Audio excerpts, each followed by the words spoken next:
under Section 107 of the Copyright Act of 1976. Allowances is made for fair use for purposes such as criticism, comment, news reporting, education, and research. Fair use is permitted by copyright statute that might otherwise be infringing. Smash that like button. Let's go.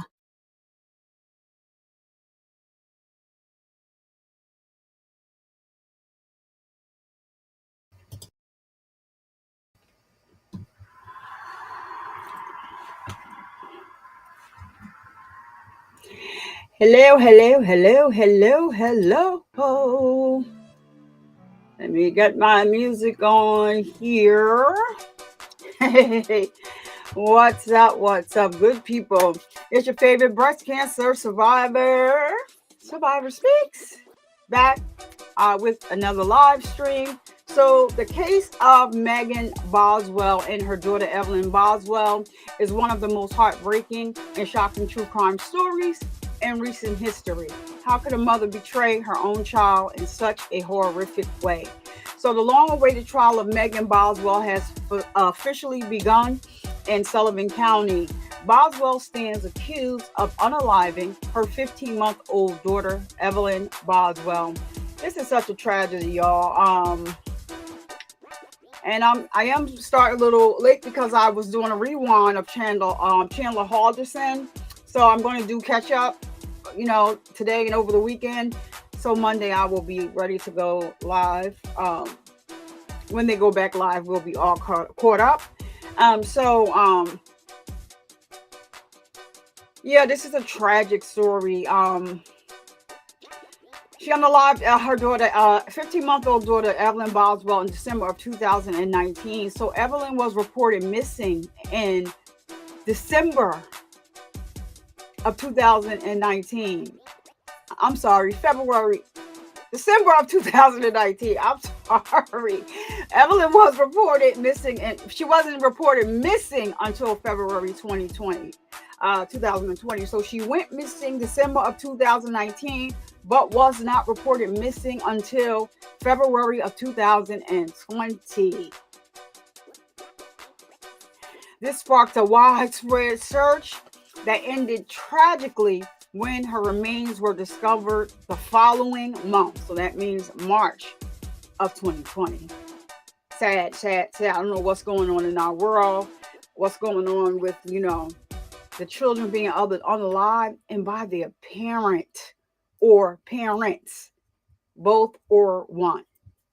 So join me. I always forget, so let me just go on here. I always forget to go on here and just go on here and loop the music. But there we go. So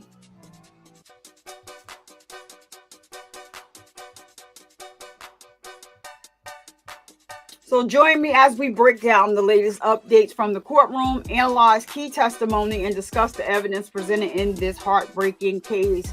What will the prosecution reveal? How will the defense respond? Tune in, share your thoughts in the chat, and stay informed as we follow this trial in real time starting on Monday. So we're going to be playing catch up.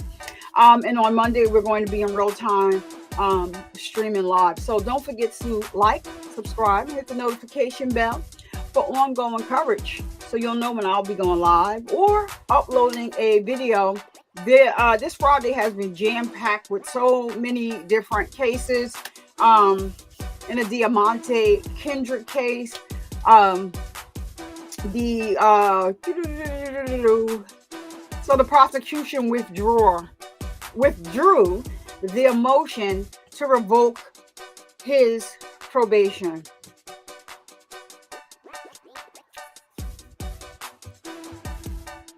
Which probably means he should be getting another bail hearing. I think they should just let him out, because what is going on? What is this? He's found not guilty.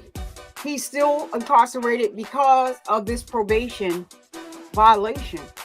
What is the point? What is the point? I think that his attorney should have been able to file an emergency motion to the judge that said that if this probation thing was cleared up, that he would give him a bail. I don't think that he should be spending another day or hour in jail, but that's just me. He has some fabulous lawyers representing him in this case. I totally respect them. Bruce Harvey, my hat off to him. And I call her the little firecracker. They work together, and they do a great job. So I'm just somebody that's not a lawyer. I'm just a true crime buff, and I immerse myself in true crime, and that's just my opinion. I think that it could have and should have been done. Like, he shouldn't be there, so now he still has to wait. But let's see what they do. I can see Bruce Harvey and I'm saying, look, he doesn't need to be in jail past Monday, since y'all gonna make him spend a week in there. Okay, so let me stay on topic and get back to what I have here. So if you're joining us for the first time, don't forget to hit that subscribe button. And I told you already to turn on all notifications so you don't miss anything. And hitting the like button is a free way to support the channel and the show. I know some people, they like to come and sit in the bushes. This is not Facebook or Instagram. So if you hit the like button, I won't know that you hit the like button. YouTube doesn't tell you who hit your like button. So hit the like button so to get this out in the algorithm. Thank you very much in advance. Like I said, it's a free way. $3.99 to support the show. Okay, so and if you're watching live, jump into the chat. We want to hear your thoughts and questions throughout the show. So let's see who's here so we can get right into it. Let me see who we got. Sapphire Ridge in the Sapphire Ridge News in the house. I did see you there. Hey there, hey there, hey there, hey there, hey there. Sapphire Ridge, if you knew what was going on in my life right now, I have not checked no emails, no nothing. Listen, I scheduled this live a little late. I like to try to schedule my lives a little earlier, but like my life is like, off the record spell. Like yesterday, those that wasn't here, those that are here and that know me, that work with me, know that I wasn't myself yesterday. It was my brother passed away. His birthday was yesterday. He passed away on his birthday, February 6th of 2003. I knew that the birthday was coming up, but I couldn't understand why I was feeling the way I was feeling. I was off, and some people were able to tell that my energy was off yesterday. And so yesterday, after I went live, I got through it, and I just shut down because it's hard. It's his birthday. It's the day of his death. He only lived a couple of hours into his birthday. The day he was, February 6th came, it was 2:30 something in the morning, like 2:32, 2:34 when, he passed away in Maryland, going to get a cheesesteak. So right now, I have a lot of emails. I have not checked any emails. I'm working with no one. I don't even know if no one sent me an email because we're working on a project together. I have not checked an email. I wasn't even back online last night after I did my live. So I have thousands and thousands of emails that I need to go through, but I haven't. So the background music was created by No One. No One is in the chat. What's up, No One? We got to really get to that project because I'm really like, I'll discuss it with you because I know I love what you did. I need to redo what I did, but I wanted to talk to you about that first because we'll talk. We haven't been able to meet up, so or talk, and you know what I'm saying. But y'all hit No One if you want if you like the background music that you hear in the background. Now I'm just gonna, we just drop his link here, but you have to go over there and sub up to him, and y'all work that thing out about his business. So he does that. He wasn't in Florida. No, he was in Maryland. Are you talking about my brother? My brother was in Maryland.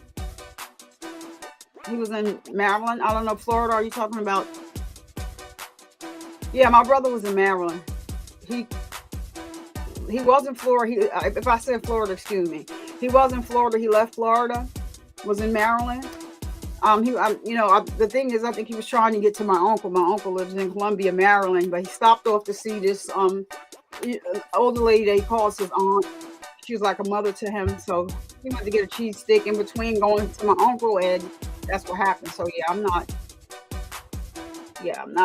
really. What's up, Emily Stokes? What's going on? Thank you so much for being here, Emily. I appreciate you. And no one, we got you in here. No one, you can drop your own link down in the chat. Drop your own emoji in the chat.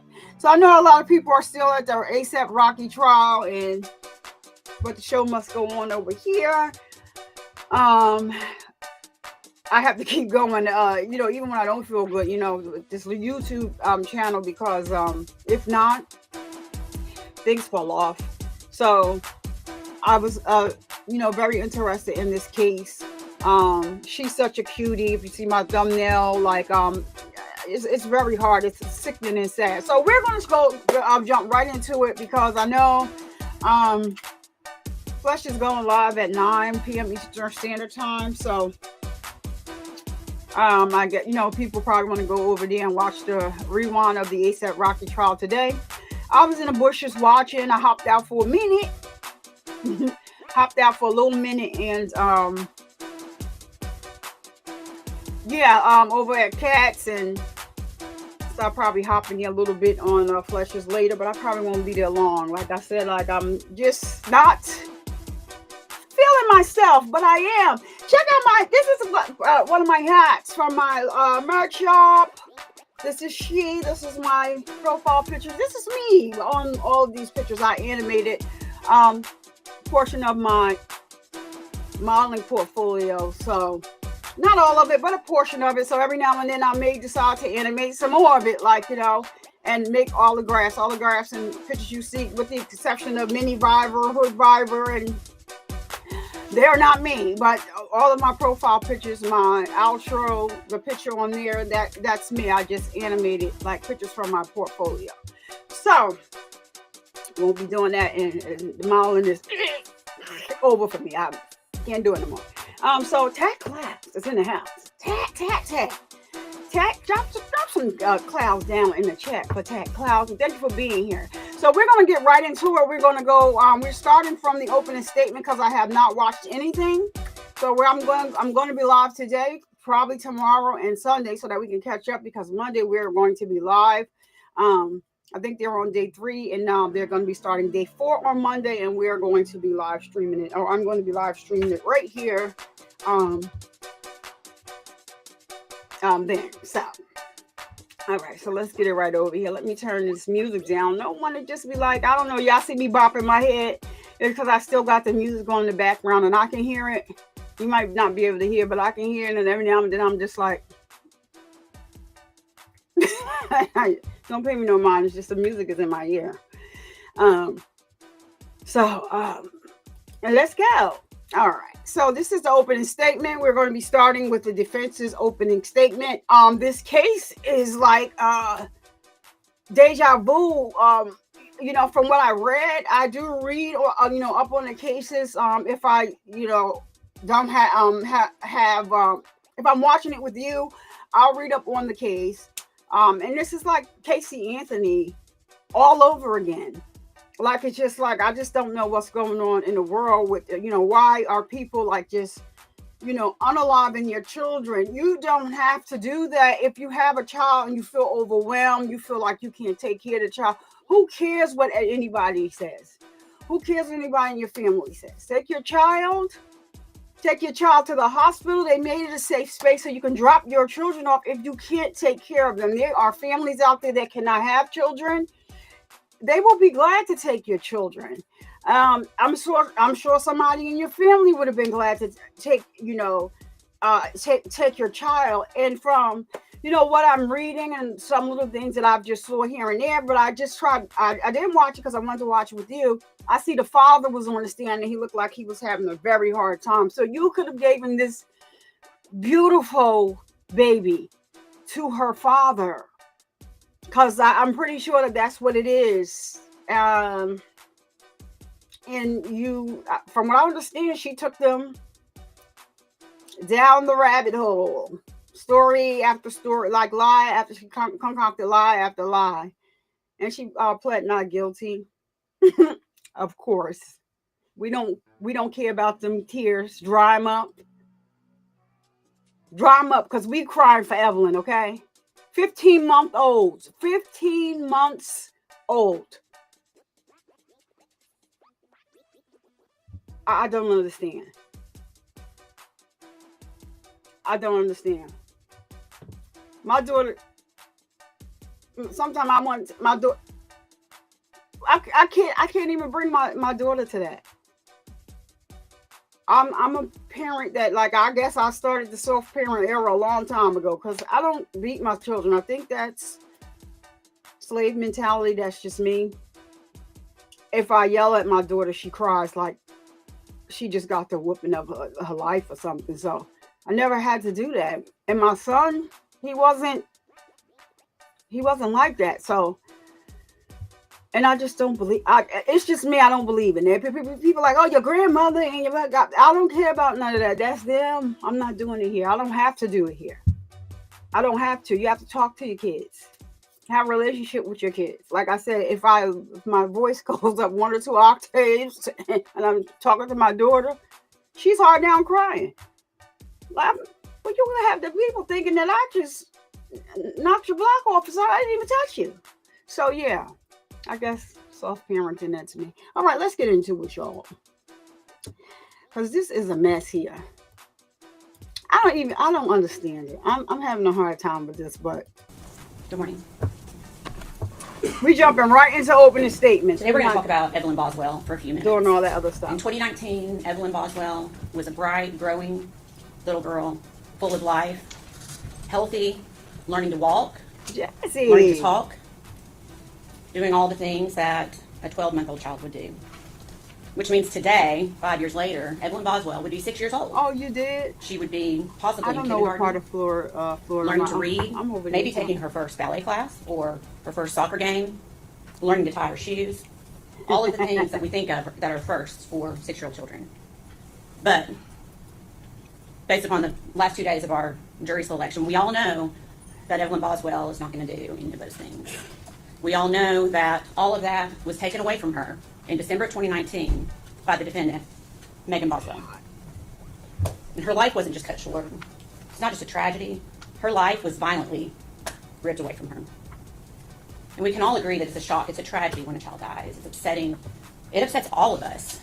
You'll hear phrases like, gone too soon, what a tragedy. The child had such a life ahead of him. And a lot of times it is a tragedy. And in this case, it's a tragedy too. But in this case, it was a preventable tragedy. There's so much more to this story that you are going to hear. Because Evelyn did not have to die. Evelyn could be here today. And so today, 5 years later, we are asking you to give justice to Evelyn Boswell. During this trial, you will learn that the one person, Evelyn's mother, Megan Boswell, who was entrusted more than anyone else to take care of her, to keep her safe, to protect her, that she failed her in the worst possible way. You will hear proof that the last time Evelyn Boswell was seen alive was December 6th, 2019. You're going to hear that date a few times during this trial. Mm-hmm. That is the last time that Evelyn Boswell was seen alive. And that was just a few weeks after her first birthday. And you're going to hear from many witnesses who saw Evelyn frequently, saw her all the time, family members, Megan Boswell's friends, that all of a sudden are like, where's Evelyn? Where's Evelyn? We're not seeing. They're concerned. And they would ask Megan Boswell about it. And every time, Megan had an answer. Megan concocted a story. And I'm not going to tell you now what she said. You're going to hear that in the proof. But she told all kinds of different stories, depending on the person that she was talking to. And you will hear from those witnesses today. But you will hear, or this week. But you will hear, there was concern. You know, they knew Megan. They thought they knew Megan, I should say. And so they wanted to trust that what she was telling them was the truth. But it was not the truth. So after December, what happens next? We have Christmas, New Year's. Where's Evelyn? There is no Evelyn. You will not see any proof that Evelyn was seen at Christmas, New Year's. Then we jump to January. The entire month of January 2020, 31 days. Where's Evelyn? There's no Evelyn.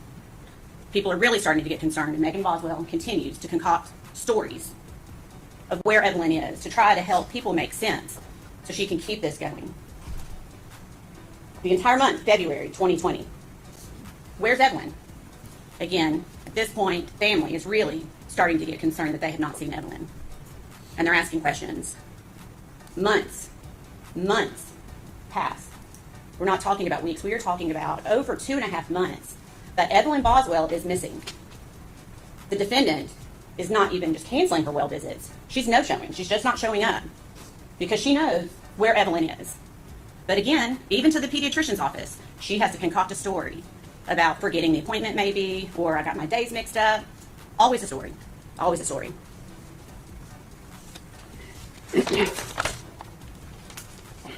So we know now, we did not know then, but we know now that from early December, Evelyn Boswell, even though it had not been reported by Megan Boswell, Evelyn Boswell was a missing child from early December until almost the end of February. She was a missing child. And the only person who knew that, the person who was entrusted to take care of her the most, is the only person who knew that Evelyn was actually missing. And she just left it unreported. Over 2 months later, finally, Megan Boswell's dad, Tommy Boswell, finally essentially puts an ultimatum down on his daughter and says, I'm tired of the stories. If you don't show me my grandchild by the next day, I'm essentially calling the police. Well, Megan knew she could not do that, and she did not do that.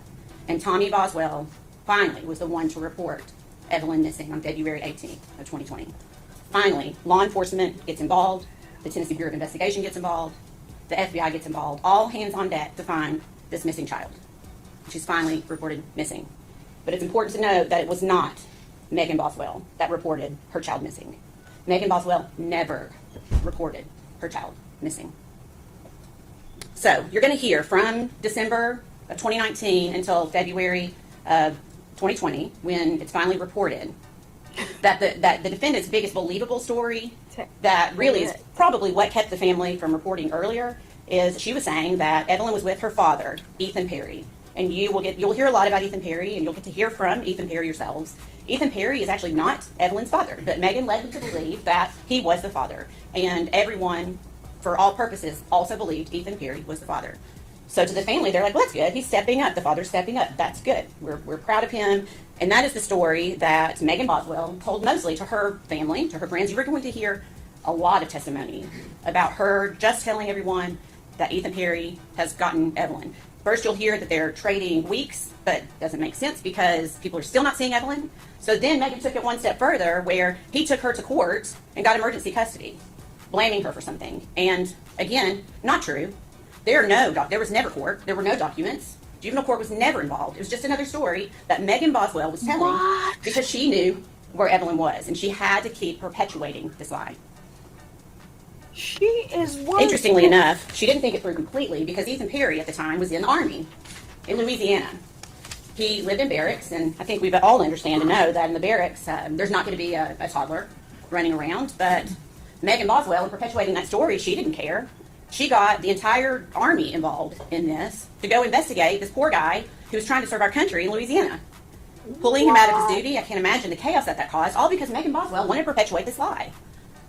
And Ethan Perry didn't even see Evelyn in December. You will hear that he came in to visit his grandparents on leave. He never saw Evelyn Boswell over Christmas or over December. We all know why now. But at the time, Megan again tells the story, Evelyn has the flu, she can't come. And you will hear a testimony that no one saw, no one, not Ethan Perry or anyone else saw Evelyn Boswell in December. The hard part. From early December of 2019 until later when her body was found, Evelyn was always in the same place. And Megan Boswell knew that. Megan Boswell knew that because she is the one that put Evelyn there. She placed Evelyn's body in a kitchen trash can, her own trash can from her home, from the trailer that she shared with Evelyn. And she hid that trash can in her own childhood playhouse on her father's property, a playhouse that you will see no one has been in for a very long time, and that it was Megan's. It was personal to Megan, not to anyone else.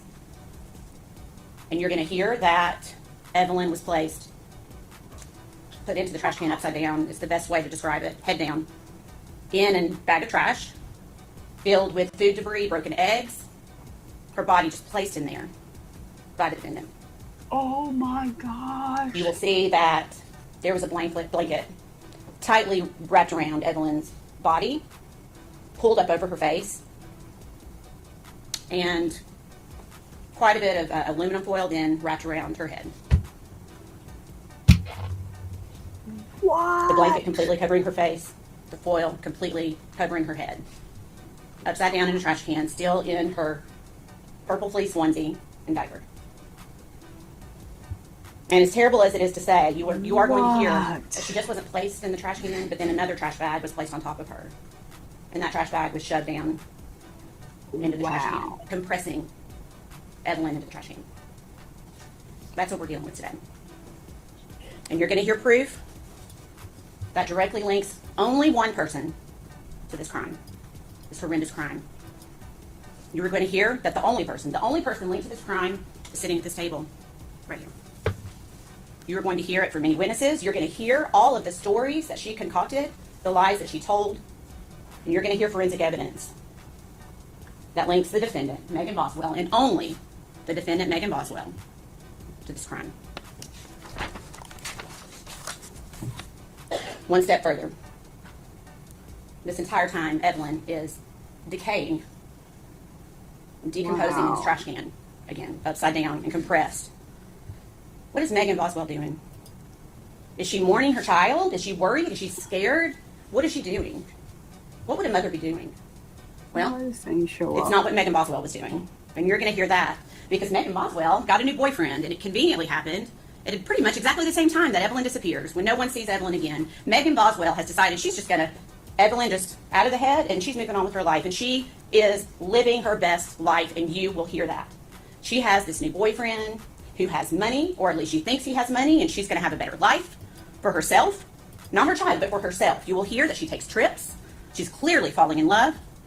She moves out of the trailer that she was living in with her child and moves in with this guy within weeks into his home in a very nice neighborhood in Bluntville, Tennessee. You are going to hear testimony that Megan Boswell is taking trips to Gatlinburg, to Pigeon Forge, staying at Margaritaville Hotel, all while her child is upside down decomposing in a trash can. You will never hear that Megan Boswell was upset, mourning her child, crying. All she does is continue to concoct lies to cover up what she did. Is that what a mother does?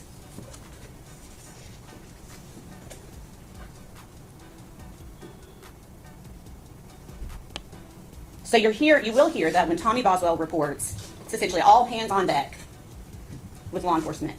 Immediately, law enforcement goes into action, and you are going to hear so much proof about how much effort went into finding this baby, how much time and hours worked by every law enforcement agency in North Carolina, East Tennessee, Middle Tennessee, everyone putting their efforts into trying to find this little girl and hoping, just hoping to find her alive. So then Megan Boswell then, of course, comes clean, right? Once law enforcement's involved, because Megan knows where Evelyn is, so she's gonna tell law enforcement, right? The answer is no, and you probably can gather that by General Harper reading the indictment for about 40 minutes this morning. Megan Boswell continues to perpetuate her stories, concocting anything, blaming anyone else, Ethan Perry, for a day, 2 days. She continues that story of Ethan Perry. Then you'll hear she admits that's not true. So then she tries to blame her mom, her own mom. She decides to try to blame. Oh my gosh. To try to get out of this because she knows this snowball is rolling down this hill. And she's trying to stop it the best she can. Why is she doing that? It's because she knows that she brutally murdered her child. And she's trying to cover it up. And maybe she had that hope that Evelyn would never be found. And even to this day, 5 years later, Evelyn would still be a missing child. The defense said something really interesting in jury selection yesterday afternoon that I want to touch on. Wow. He said to you, you only have one chance to get this right. Do you remember that? Then he said, Megan only has one chance to get this right. Do you remember that? I submit to you, Megan Boswell has already had her chance. She was gifted with a beautiful child. A healthy, vibrant little girl. Evelyn was perfect. Megan Boswell already had her chance. So today is Evelyn's chance. Today is our chance to get it right, not Megan's. Today's our chance to get it right for Evelyn. I know this is not easy for any of you. Thank you for serving. I promise you that this is not easy for any of us. It's not easy for any of us. But it's so important for us to be here today. You know you're going to see pictures that you don't want to see. You know you're going to hear things that you don't want to hear. But that's how we tell Evelyn's story. What she endured before her death, during her death, and even after her death. And where she had to sit for months while her mother continued to live her life as if Evelyn didn't exist. Ladies and gentlemen, at the close of this proof, we believe you will be left with no doubt at all, that the defendant, Megan Boswell, is guilty as charged in every count of the indictment. Thank you. Thank you. Mr. Scott. Wow. Yeah. Morning. What he gonna say? She's right about something. What he gonna say? This is terrible. She lied about something. He's starting off wrong. 13-month-old child. Oh. Okay. No getting around that. Hold on just a minute. Ladies and gentlemen, I'm going to have you go to the officer. Stand loose on it. Hold on now. The judge said, hold up, wait a minute. We don't know. I don't know what's going on. This is my first time seeing it with you. A baby, yes. Heads, like what? The judge said, hold on, what's going on? What is the judge getting ready to... Who are you with? All right. Are you the designated still photographer? Yes, sir. If that flash goes off again, you'll have 10 days in jail. The order's very clear. Oh! There'll be no lights, there'll be no flash. That's disruptive to the jury, that's disruptive to the lawyers, that's disruptive to the process. And He I'm went- not even kidding. If I see another light, whoever it comes from will immediately be held in criminal contempt of this court and take you to jail for 10 days. Yes, Your Honor, I'm sorry. I have it on that flash. On my settings. Well, it went off because it was right in my face. Is this law and crime? Is that law and crime on the camera? Is that Court TV? Because shout out to Court TV for this It takes like 15 minutes to get started. So we'll take about 10 days. picture and audio. Court stands in recess.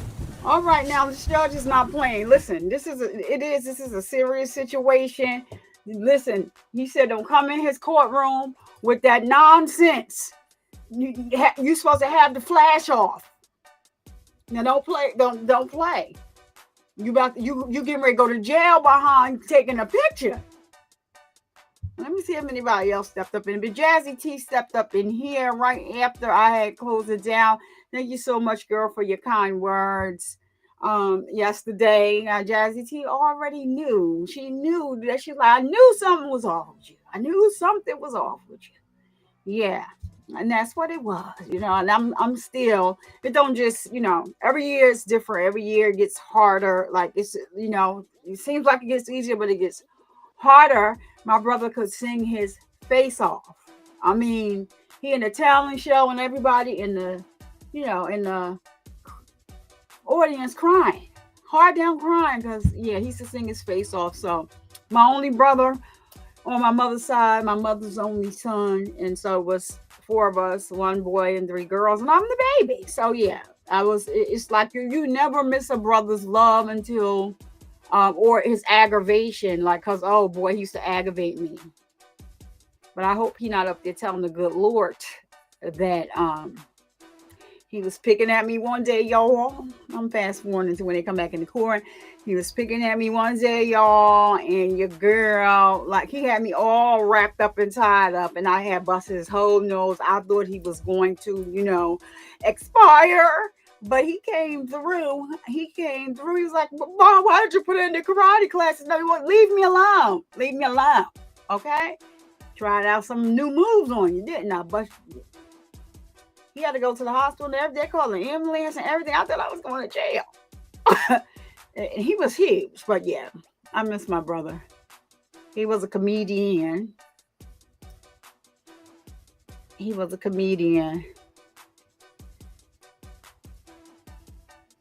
All right, so I think, are we back here?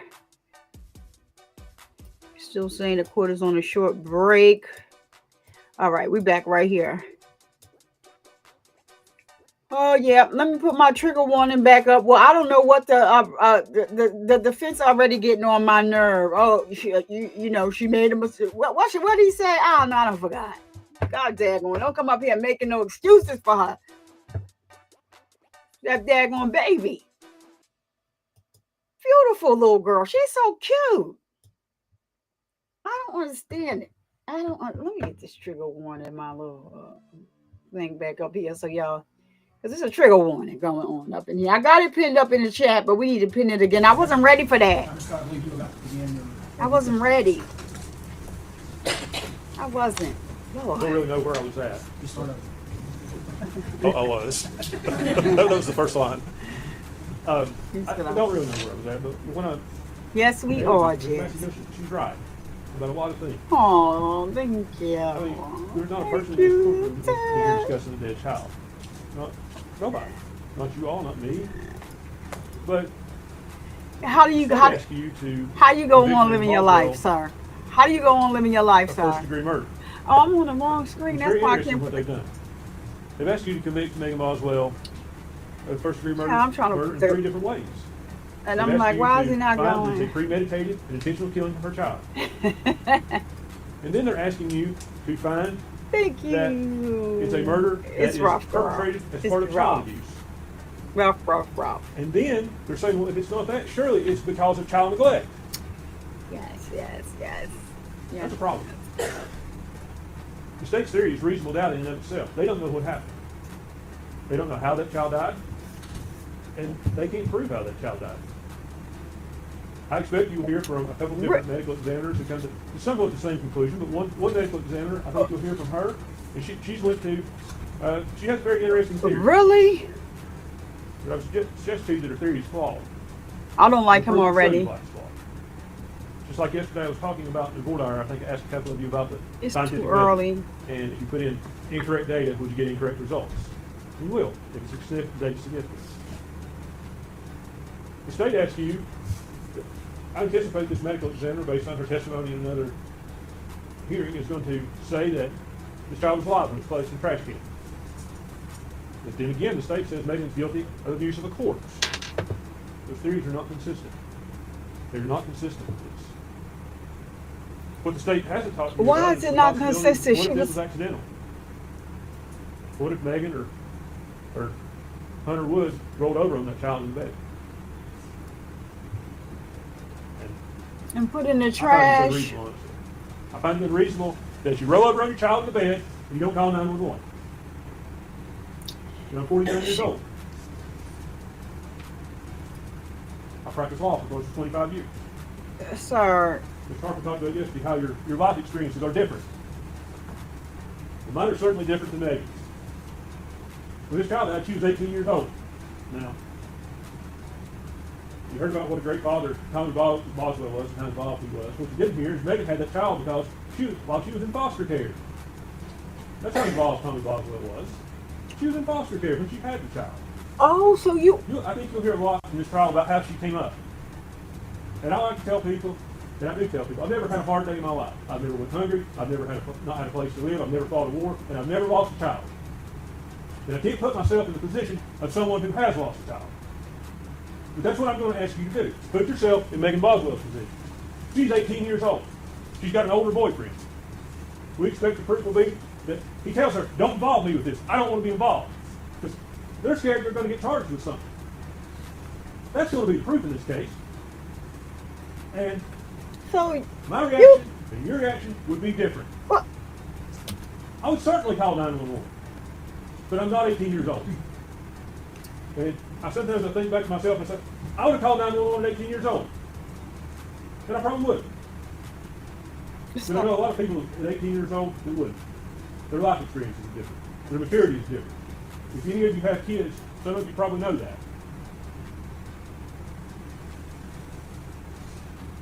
Now, I want to talk to you about about the indictment itself. We entered a not guilty plea to each and every count, but we persisted in that. But that probably seems disingenuous to some of y'all about certain things. And I want to explain why. I'm not pro Counts 7 through defense. 17 charge false report. And to find a false report, they have alleged that she has acted with the intent to obstruct or hinder an officer from preventing the offense or incident from occurring. Well, in the case of the death of her daughter, the death had already occurred, but she gave her statements. So it's not to hinder an officer in preventing the offense now, or from continuing to occur. That's the first thing. So you have to determine, is she criminally responsible? Did she lie to the police? She absolutely lied to the police. Don't be testing that. Some of the stuff she said, again, are an 18-year-old girl scared to death, talking to a TBI agent, talking to a police officer, and trying to... So when she was talking to her, like, what's the excuse for that? It doesn't mean she murdered her child. It doesn't mean she killed her child. What it means is that's her perception that she's going to get in trouble for this. And despite all the assertions to the contrary by the state,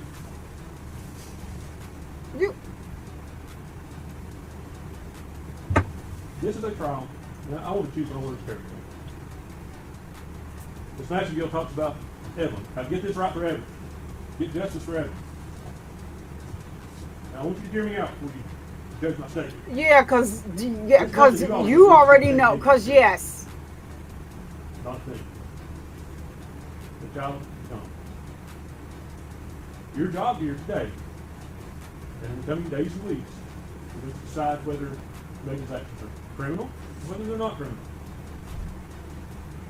I'm not asking you to find her innocent of anything, because that's not your function.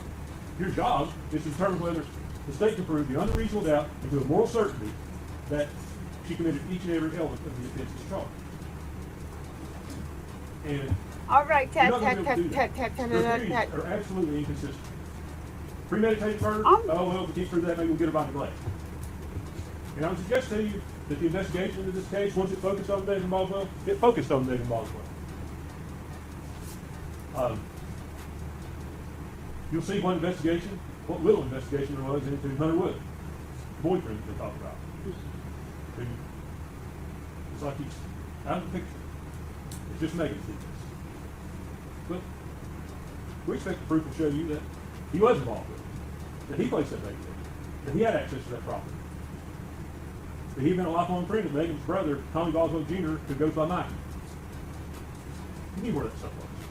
Now, there are other things about the volume how it's found. Got you, no one. I'll bring those to your attention later. But they will show you the baby wasn't placed in that trash can there. They will indicate to you that baby was probably moved. Also, I want to touch again on this massive deal talk about Tommy Boswell. Tommy Boswell just had an epiphany. Well, he had an epiphany after they searched his property over and over, after they'd ranked an Adderall by that building where the baby was, it didn't get on it. Then one day he'll just pick up the phone and say, hey, I just got to thinking, Megan had this playhouse down here. Maybe you should come and search it. The Adderall didn't get it. Seems strange that the TBI searches your property and you want to say, search all the buildings. Look at the playhouse. Why? Why do you have an epiphany days later? I bet I know where the child is. You'll hear from him. You'll hear him explain it. You can make your determination if you believe it. But ultimately, your task was to determine whether Megan killed that child.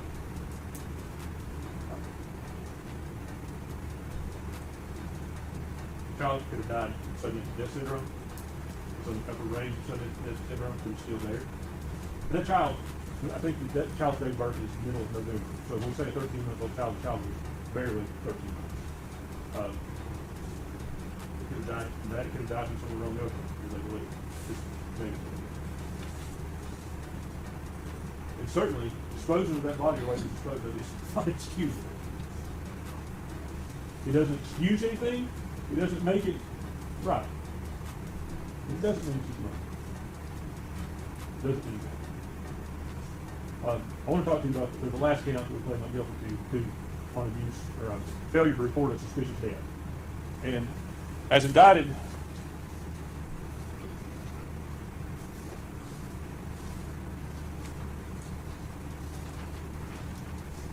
the state chose to indict that for the death was from violence, trauma, or any suspicious or unusual or unnatural manner.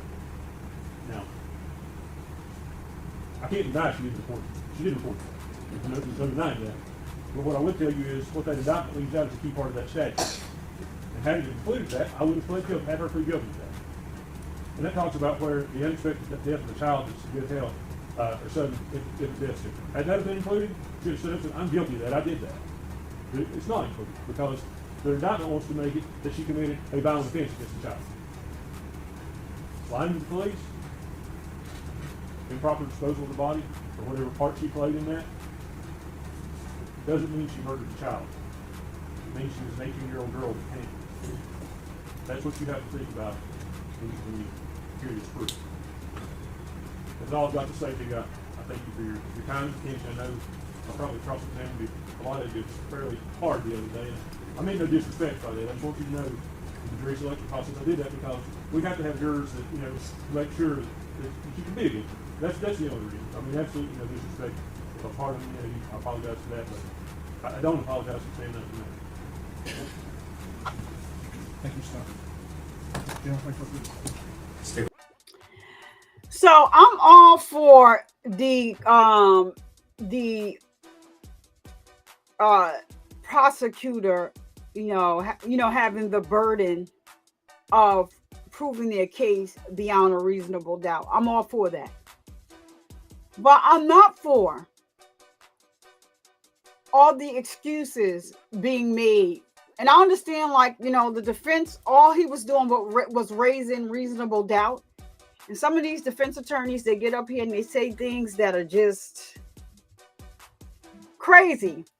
I think he could have said what he said about the father, if that's what he wanted to say. If he wants to, say that about the boyfriend from what I heard say she didn't start dealing with this boyfriend until after the baby passed away. But for him to get up there and say,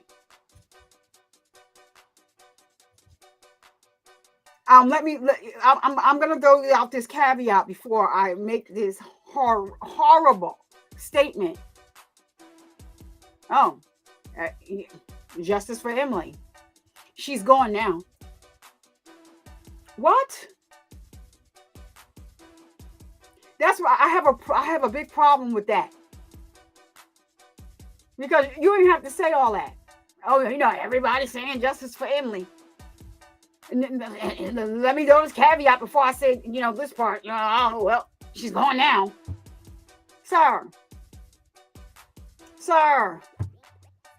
I got a big problem with that.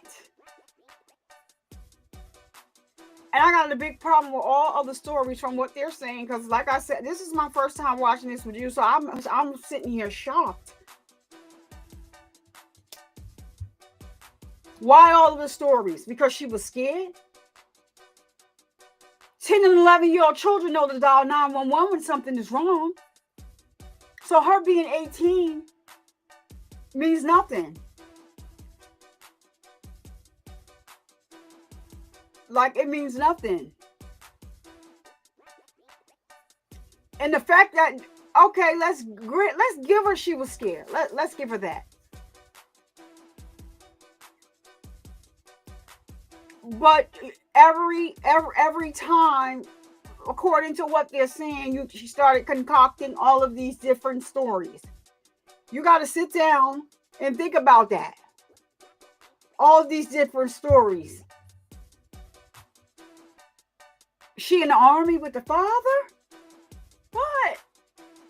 And then for her to be able to continue to go on and live her best life, move with the boyfriend and go on vacations, I got a whole problem with that.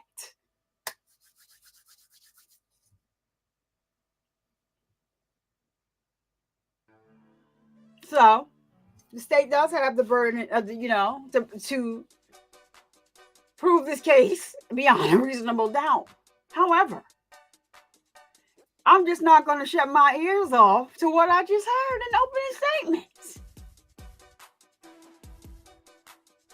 All right, let's see where they're going next. This is a mess. Call it Ryan Freddy. Nobody care about them crocodile tears, girl.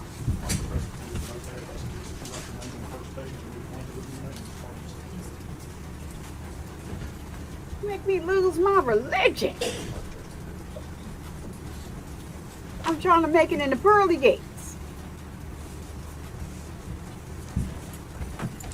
Raise your right hand, this one, please. State your name. Brian Frager. Solemnly swear affirm testimony about to give you the truth, the whole truth, and nothing but the truth. Yes, sir, I do. And we got the first witness on the stand, day one.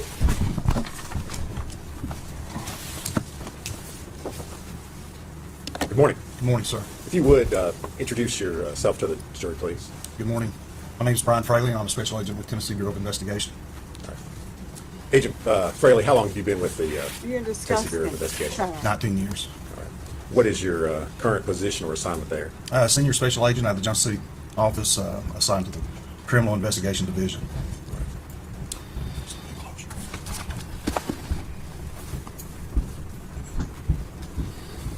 All right. Agent Fraley, were you called upon to assist in the investigation into the disappearance and subsequently the death of Evelyn Boswell? Yes, sir, I was. All right. And do you remember when that was that you were called out to assist in that? Yes, sir. It was February 19th of 2020. Okay. And what was your role when you first got called out? Myself and other agents were called to assist Special Agent Brian Pritchard. He had been called to Sullivan County to assist Sullivan County Sheriff's Department on an Amber Alert on the 18th, the previous day. Okay. And so when you were first called out, this investigation was in regards to a missing child. Is that correct? That's correct. Special Agent Pritchard had been Relax. contacted on a missing person case that involved Evelyn Boswell. Tennessee Bureau of Investigation is the only state agency that can actually issue Amber Alerts. We were informed that the initial complaint by a family member, being the grandfather of Evelyn, was Tommy Boswell through Department of Children's Services, also known as DCS, who had contacted the referral to the Sullivan County Sheriff's Department. Sullivan County Sheriff's Department got that referral, contacted us, and Special Agent Pritchard responded after going through a checklist that is required. Instead of just a regular missing person or missing child case, certain things have to be checked off or validated in order to issue a full-blown Amber Alert. All right. And Agent Fraley, I know you work for the TBI. Were there other law enforcement agencies that were involved in this investigation? Yes, sir. Once it went to a full Amber Alert, which is probably our highest priority at TBI, the FBI was called. Obviously, Sullivan County Sheriff's Department investigators were already involved along with Agent Pritchard, but once we were involved, we have a specific team just for Amber Alert cases out of Nashville that also involve other agents and intelligence analysts. The FBI has a specialized team of trained agents called a CART team, and that's a child abduction response team. And these agents are experts in child abduction, Amber Alert type cases. So within hours of the Amber Alert being issued and certified, there was approximately 40 to 50 FBI, TBI, Sullivan County investigators, and intelligence analysts assigned to this case. So a number of agents across a number of agencies, all out there, essentially, at least initially, looking for a missing child. Is that a Yes, fair sir. statement? That's correct. All right. And so over the first couple of days of your investigation, did you participate in or were you aware of interviews that were done with the defendant, Megan Boswell? Yes, sir. Megan Boswell provided statements to a numerous amount of investigators early on, including me. All right. And would it be a fair statement to say that she gave you multiple different versions about what had happened and where her child might be located? Yes, sir. Repeated stories that we tracked down that turned out to be lies. Objection, Your Honor. That's speculation. That's the word lies this time. May I continue? Yes. Just different statements that she had provided that turned out to be leads that we tracked down over the course of several days and several weeks. All right. And I guess let me ask you this way, Agent Fraley. Okay, I'm sorry. Were you all ever able to locate Evelyn Boswell? Yes, sir, we were. All right. And was that as a result of information? Well, I guess go ahead and tell me how it was that you were able to. So on March 6th, which this is fast forwarding 17 days since I was brought in with other investigators, 18 days since the initial report on February 18th, we'd been working around the clock. And like I said, there was 40 to 50 of us working, and a phone call was received by Tommy Boswell. Tommy Boswell had called in. And March 6th, 2020 was a Friday. And we had worked, like I said, 18 days, 17, 18 days. And we had come to a point in the investigation where we decided we need a break. We had exhausted a lot of resources, time, and we were at a place where we didn't feel we should go on at that time. We should take a break, and it was a good pause point, if you will. So on the afternoon of March 6th, again, it was a Friday, the plan was the investigators to go home, reset, physically and mentally. We were exhausted, and try to just get a sense of normalcy, if you will, over the weekend and come back Monday. If anything would have come up, we would have responded. But in late afternoon on the March 6th, on the Friday, Tommy Boswell called in. So we agreed, the four of us, myself, Special Agent Gratz, who's also another TBI agent, investigator Tracy Raz, who is a Sullivan County detective at the time, and investigator Michelle Gillum, who was an investigator at the time.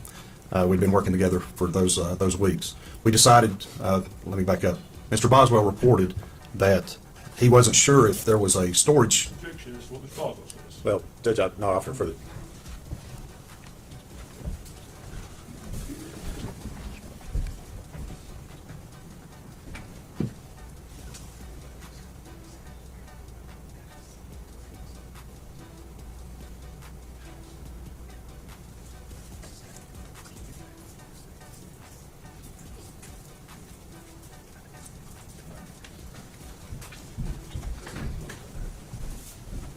Sustained. Agent Fraley, as a result of the call that you got, and let's step back a little bit, Tommy Boswell is the defendant's father, is that correct? Yes, Megan's father and Evelyn's grandfather. All right. As a result of the phone call that you received from Mr. Boswell, what did you all do next? We went to Mr. Boswell property, located on Muddy Creek, to conduct a search there. All right. Is that property located in Sullivan County? Yes, sir. All right. I think it's 539 All right. Muddy Creek Road. All right. Agent Fraley, in the course of your investigation while you were out there, did you create a sketch or diagram of the Boswell property? Yes, sir, I did. All right. If I could, I'm going to hand you a document, ask you if you can identify what's shown.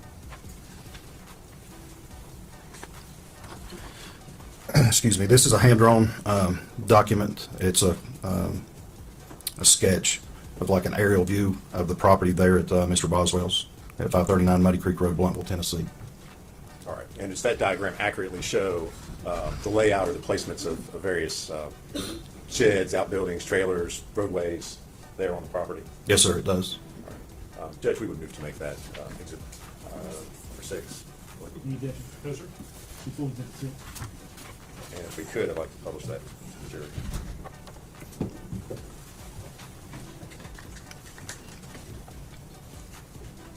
Or do we use the demo thing? By all means.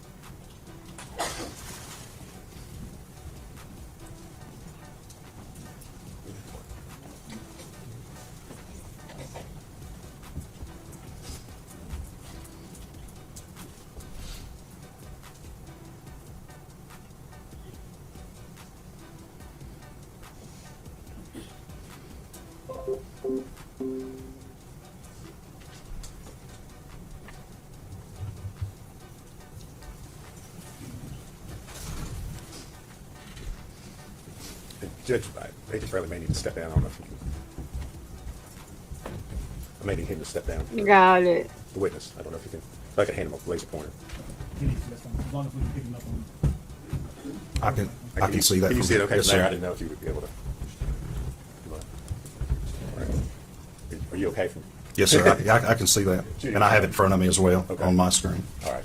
If you would kind of point out, I guess, the major landmarks that are shown there in the diagram. Yes, sir. So this top house here is Tommy Boswell's, as it was described to us. This resident here was a mobile home that was described as his mother's. This is the shed that we had information on right there. And that's like a yard barn or an outbuilding. And then here is notated as what we described and what was described as a playhouse.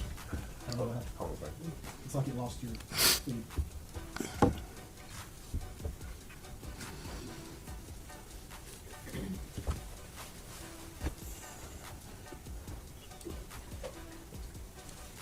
Judge, it's not connected.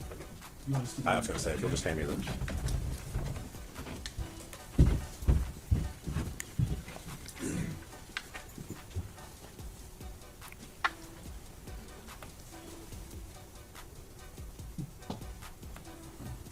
got it right there. Yes, say it.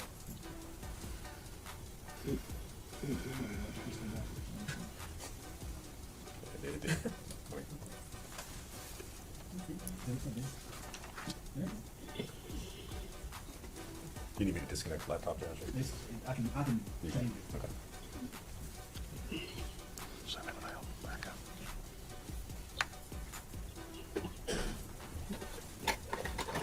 Continue. All right. So yes, right here, behind that shed or yard barn, if you will, was a playhouse, and it's noted Playhouse ROE. ROE is an acronym for us for Recovery of Evidence, which was the body of Evelyn Boswell. Up in the right-hand corner is my notes are like a key to this, which indicates the date, our case number, the location, and my signature with the date, notating that I was the one that drew this sketch. Agent Fraley, you've got the driveway shown through the middle part of that diagram there. Was there any sort of gate or anything that, as far as being able to enter or exit the property? I recall, I think there was a gate at the bottom from Muddy Creek Road to the driveway. Okay. Okay.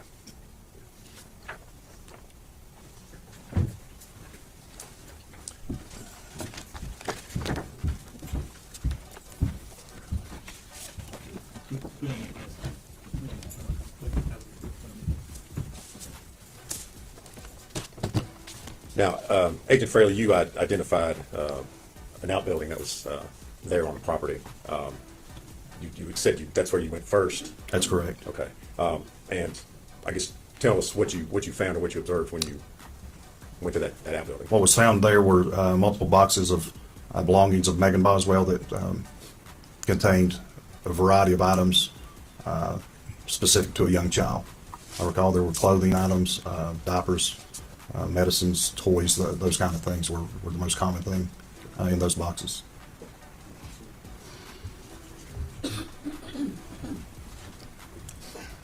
Agent Fraley, I'm going to show you 3 photographs and ask you if you can identify what's shown in those.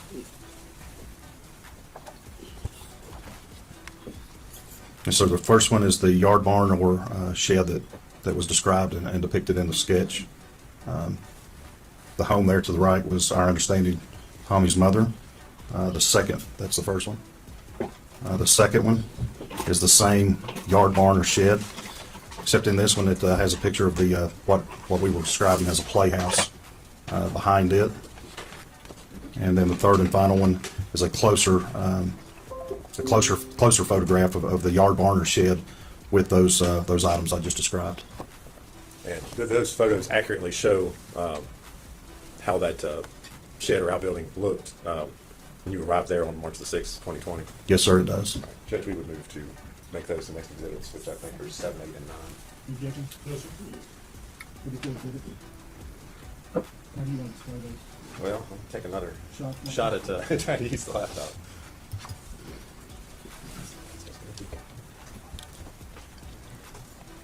General, which order did you want these pictures marked in?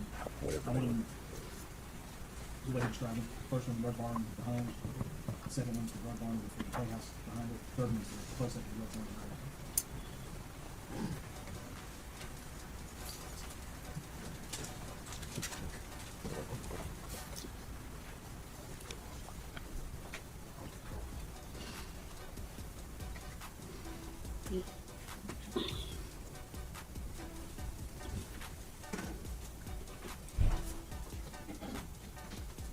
May I see those? Make sure we've got them.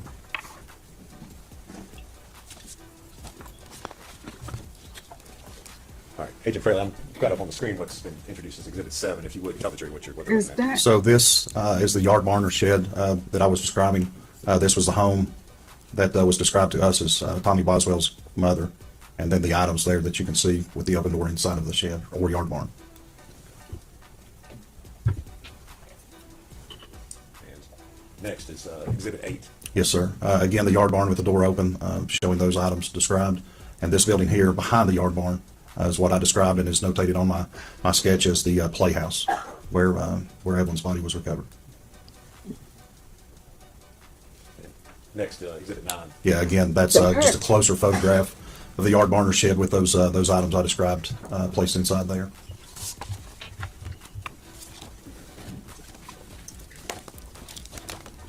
All right. Did you participate in, or I guess what did you all do with the items that were that you saw located in that outbuilding there? Those were obviously photographed and documented as what they were, processed. All right. Did you participate in that process, or were you just?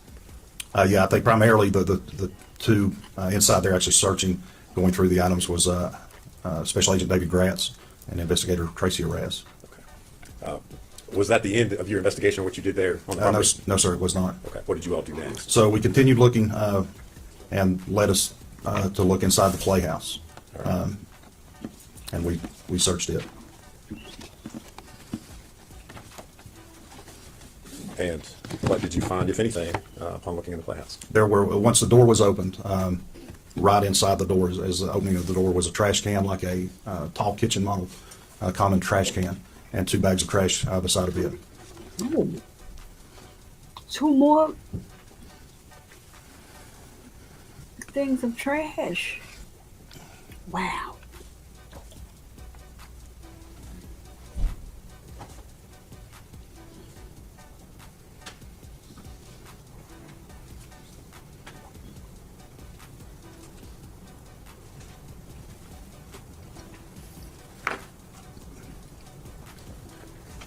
Agent Fairley, I'm going to show you a number of photographs and ask you if you can identify what's shown in those. Yes, sir.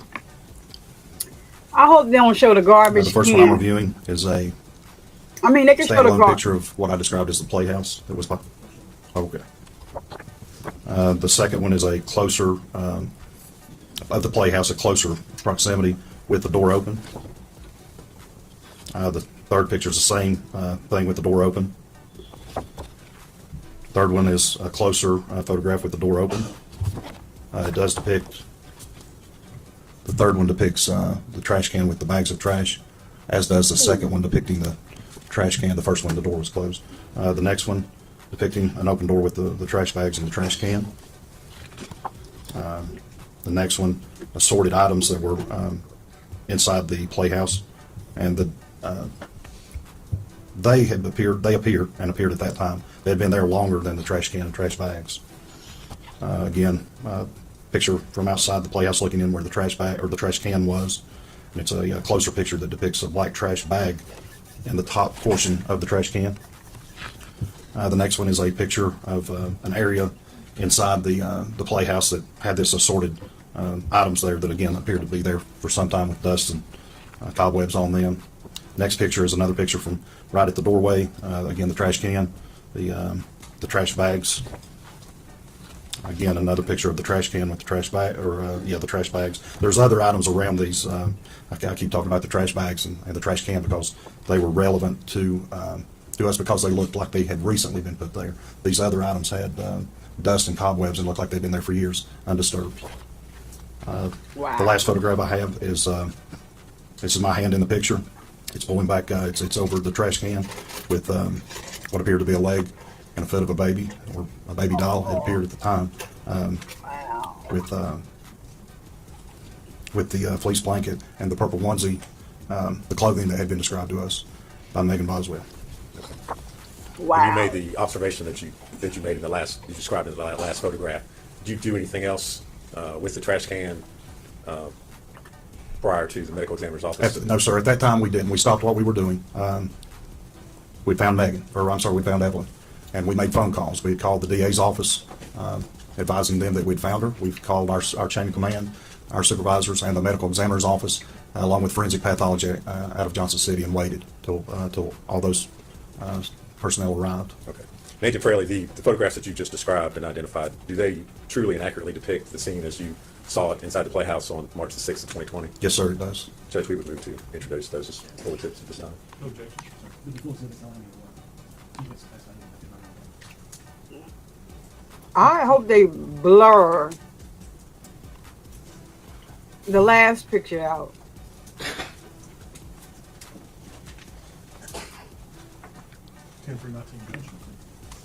That's a lot.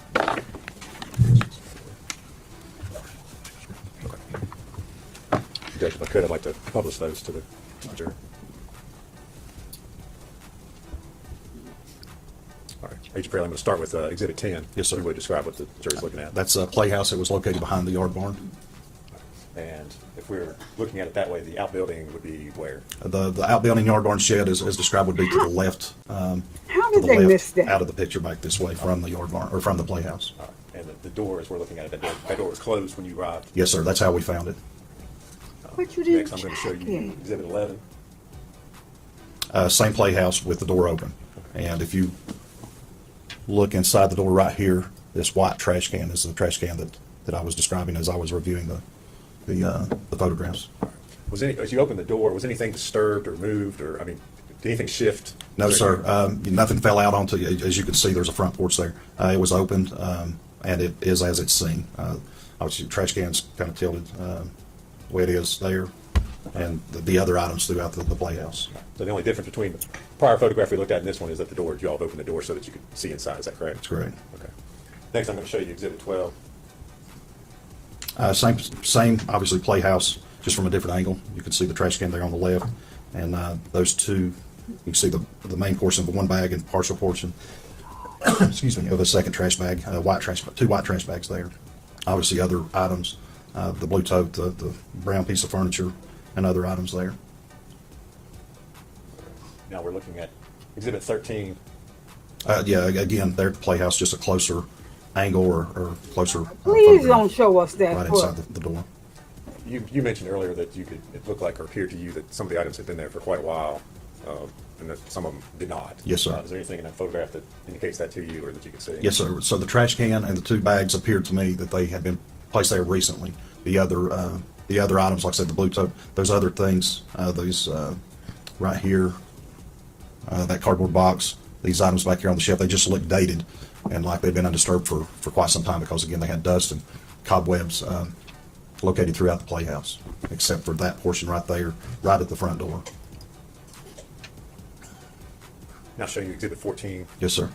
What are we looking at there? Same thing. That's right inside the playhouse to the right. If you just stuck your head into the playhouse from the doorway, this would be to the right. And again, these items you can see specifically on this bag here. Well, a lot of these things, it's just dust covered, indicating to me that it had been there a while.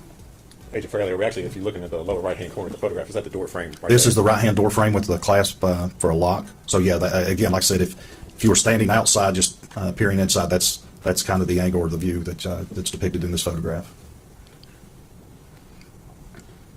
All right. Now showing you Exhibit 15.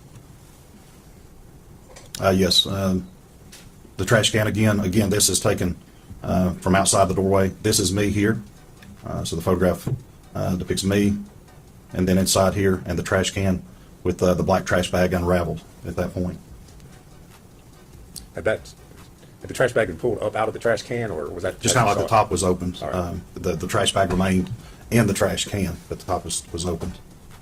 Oh, that's good. I'm like, what is that? Now showing you Exhibit 16. Again, looking inside, it was a very small playhouse. I don't recall the dimensions, but maybe 10 by 10, 12 by 12, a small floor plan with that, and then those were steps leading up to like a little loft inside that playhouse.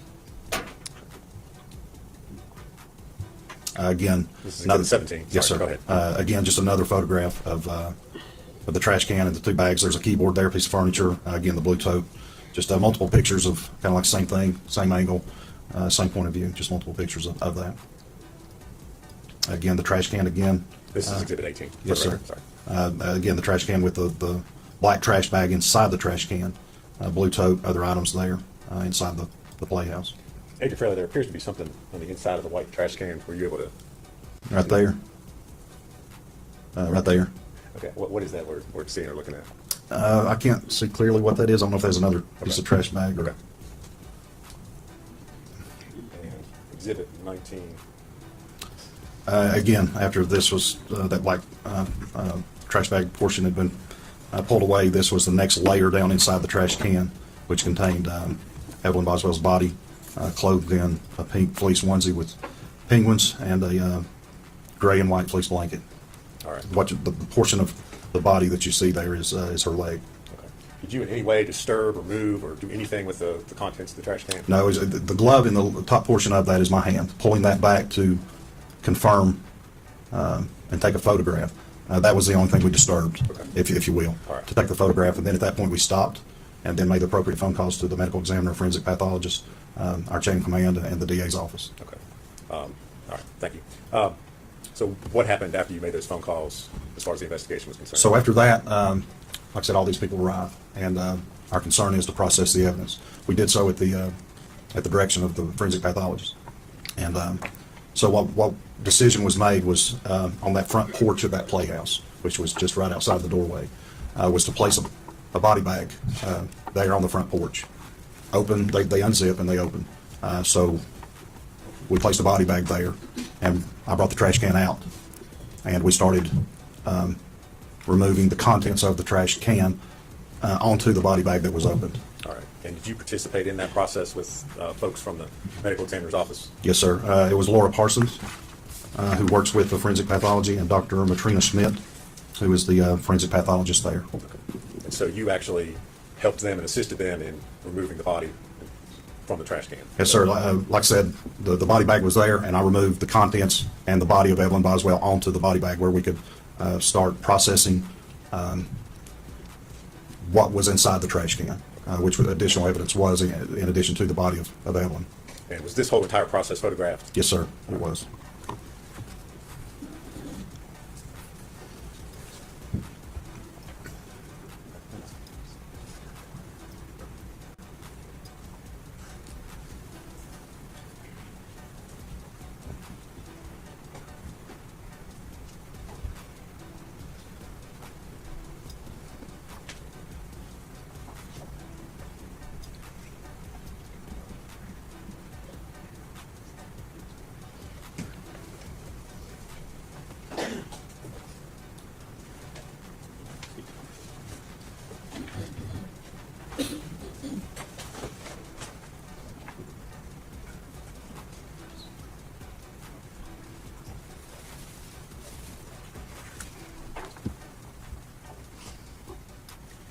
Agent Fraley, I'm going to hand you some photographs and ask you if you can identify what's shown in those. The first one is, as I just described, the body bag that's unzipped and placed on the front porch on top of paper. I think it was butcher paper we rolled out. But the first one is me removing the contents of a trash can, which included Evelyn's body. That's my arm in the top portion of that photograph. The second one continues that bag and the contents, Evelyn's body, being removed onto the body bag. The third one, the bag is out of the trash can at that point and placed onto the body bag. The same contents, different angle, but it now has a evidence marker number 4 beside that, the trash bag and contents. Your Honor, if I need to slow down, I will. The next picture is the trash bag with me pulling back the trash bag, showing what's inside. That depicts a gray and white fleece blanket, and you can see where my hand is. It's a gloved hand. There's some aluminum foil there, evidence marker number 4. Again, a wide angle of the same thing once the trash bag has been removed. It's my hand there in the picture. It shows the body of Evelyn Boswell that's underneath these layers of items. That includes aluminum foil and the gray and white fleece blanket. You can also see some portion of the clothing. Evelyn was wearing the pink onesie fleece with the penguins. The next photograph is an opening of the trash bag that Evelyn was inside of, that shows different items in the bottom of that trash bag, eggshells, fluids of human decomposition, and other items. That's my hand in the top, my foot in the top portion of that photograph. The next photograph is again the same trash bag with the contents that I just described, with the body of Evelyn to the right of that. That's going to be her head and upper portion of her body that's wrapped in this aluminum foil. The next photograph is just the body, again in the same state, with the aluminum foil, the blanket, the onesie. However, in this one with some body fluids that have come out onto the body bag, but there are also some pupa, that is insects, basically in between a larvae stage and an adult stage that were inside the bag as well. That's common with human decomposition. Next picture, same description, same things with that evidence marker number 4. Next picture, different angle, same description of the body of Evelyn, the aluminum foil, the purple onesie with penguins clothing, evidence marker with the insects there. The next picture, we start removing the layers at the direction of the forensic pathologist, the doctor.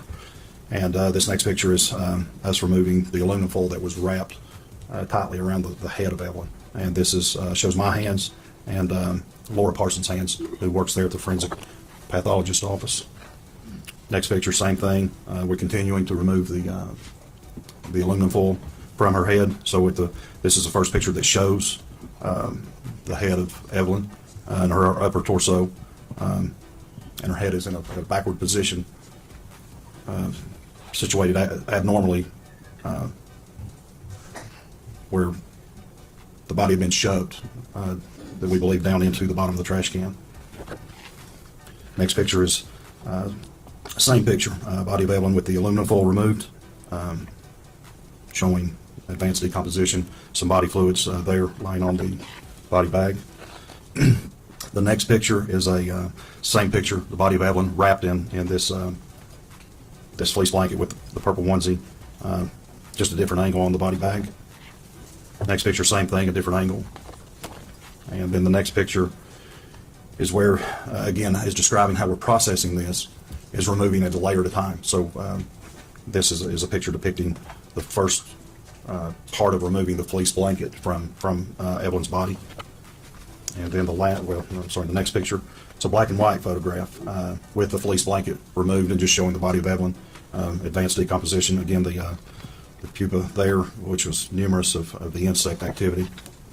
And then a color photograph, the last photograph, same picture of Evelyn's body in the pink fleece onesie there on the body bag with human bodily fluids around her head area. Agent Fraley, the photos that you've just described, are they a true and accurate depiction of the process that you all went through Yes, sir. that night of removing Evelyn's body from the trash can? Yes, sir, in the different stages of removing layers. Judge, we would move to make those full exhibits this time. So, Judge. Is this first one 20? First one 20, I'm moving.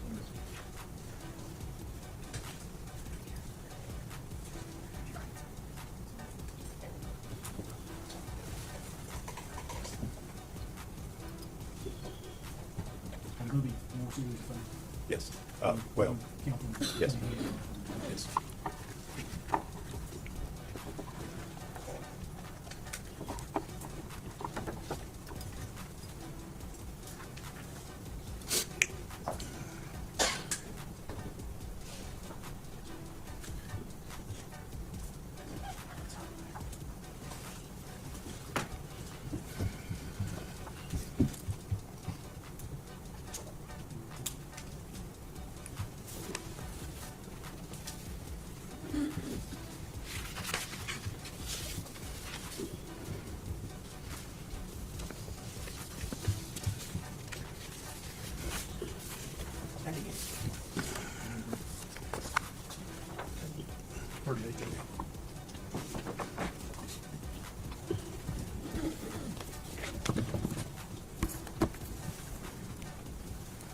Judge, I would ask at this time to publish those to the jury. I'll start with Exhibit 20.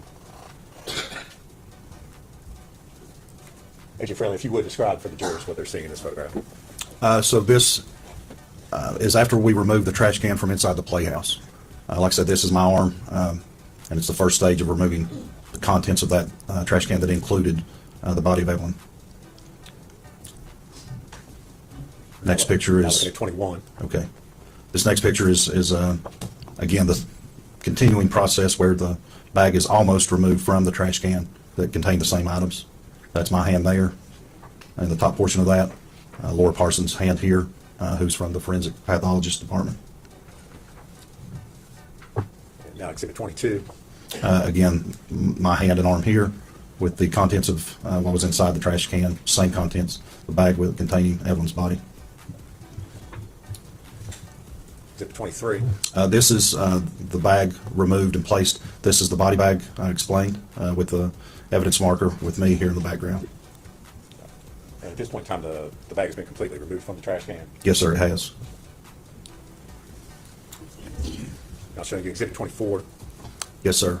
That's my hand there, starting to remove or peel back that trash can or trash bag, and the first portion of removing that layer that shows again the fleece, the gray and white fleece blanket, and then over here you start to see the aluminum foil that had covered Evelyn's head. All right. So just so the jury is orientated as far as the photograph is concerned, Evelyn's head, as you all found it, is in the left as we're looking at the photograph on the left side, As we're looking at this photograph, her head would be right underneath where my hand is, covered in this aluminum foil. It's still inside the bag at this point. now looking at Exhibit 25. This is just the first photograph of Evelyn's body outside the trash bag. The trash bag has now been fully separated from Evelyn's body. Again, the evidence marker number 4. This is my hand here removing and holding the bag. This would be her head on this side of the photograph with her feet on this side of the photograph. Again, as I've described earlier, the head was wrapped in this aluminum foil.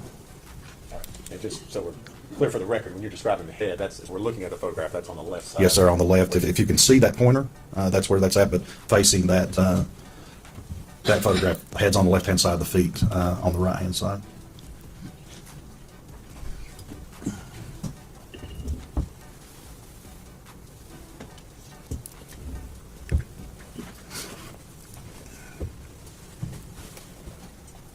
To reconnect, Judge. It has, but it's just got your blue screen. It's not doing anything.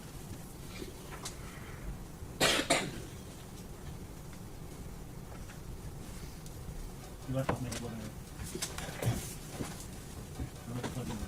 So,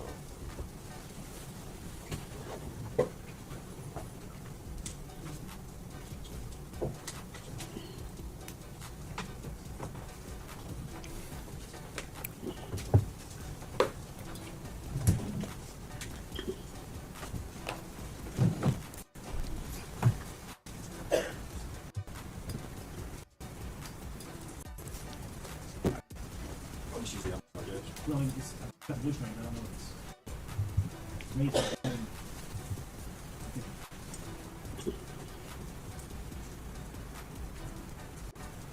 You should see what I'm seeing on the thing. That marker on top.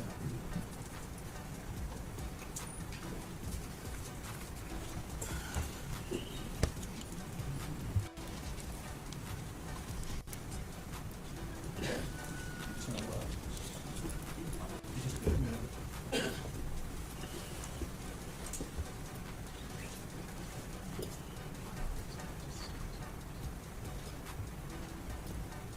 I'm just going to use that one, Judge. see, yeah, push it all the way, push it all the way.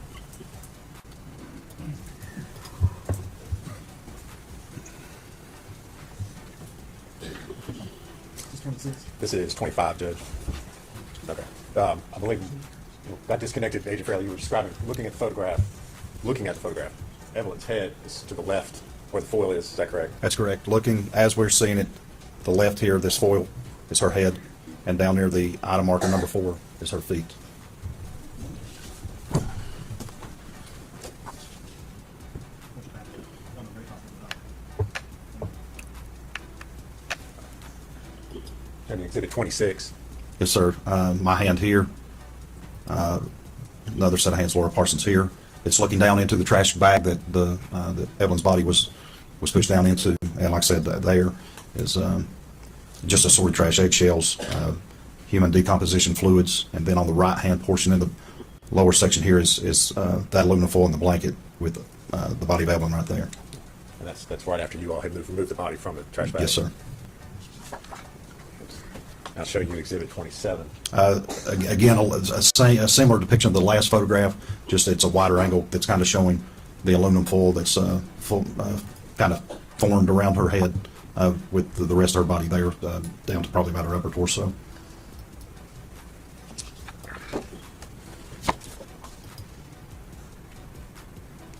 Again, here talked about the aluminum foil head again, the rest of the body. Right here's what I'm describing as the insect activity of mid stages of pupa. That is basically in between the larvae section and the adult sections of the insect typical as flies.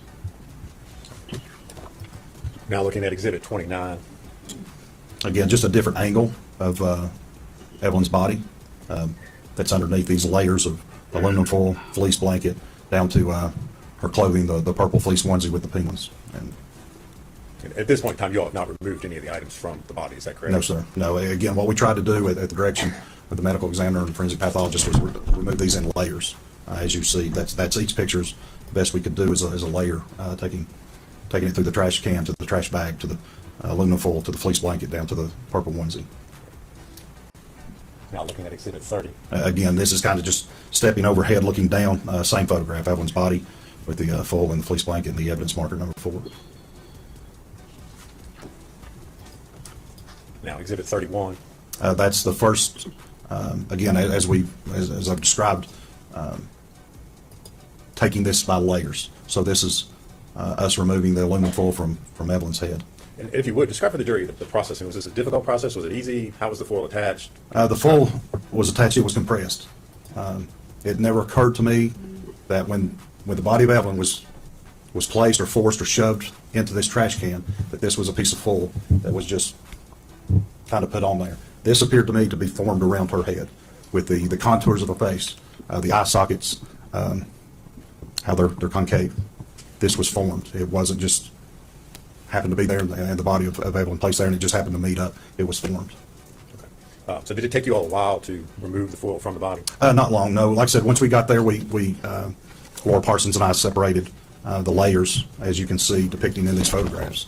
And that's as far as we went. Once we got I think the next one will be the fleece blanket. But once we got to the body of Evelyn and her clothing, which was this purple fleece onesie with penguins on it, we stopped, and I'll continue at that point. All right. I'm going to show you Exhibit 32. Right. Again, this is just the next step, continuing removing that foil from Evelyn's head. Okay. And at this point, it looks like you all have essentially removed all the foil.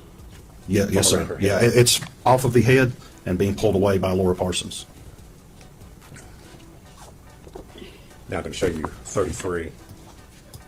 Okay, now this is a photograph of where we're at with the processing with the aluminum foil removed from her head.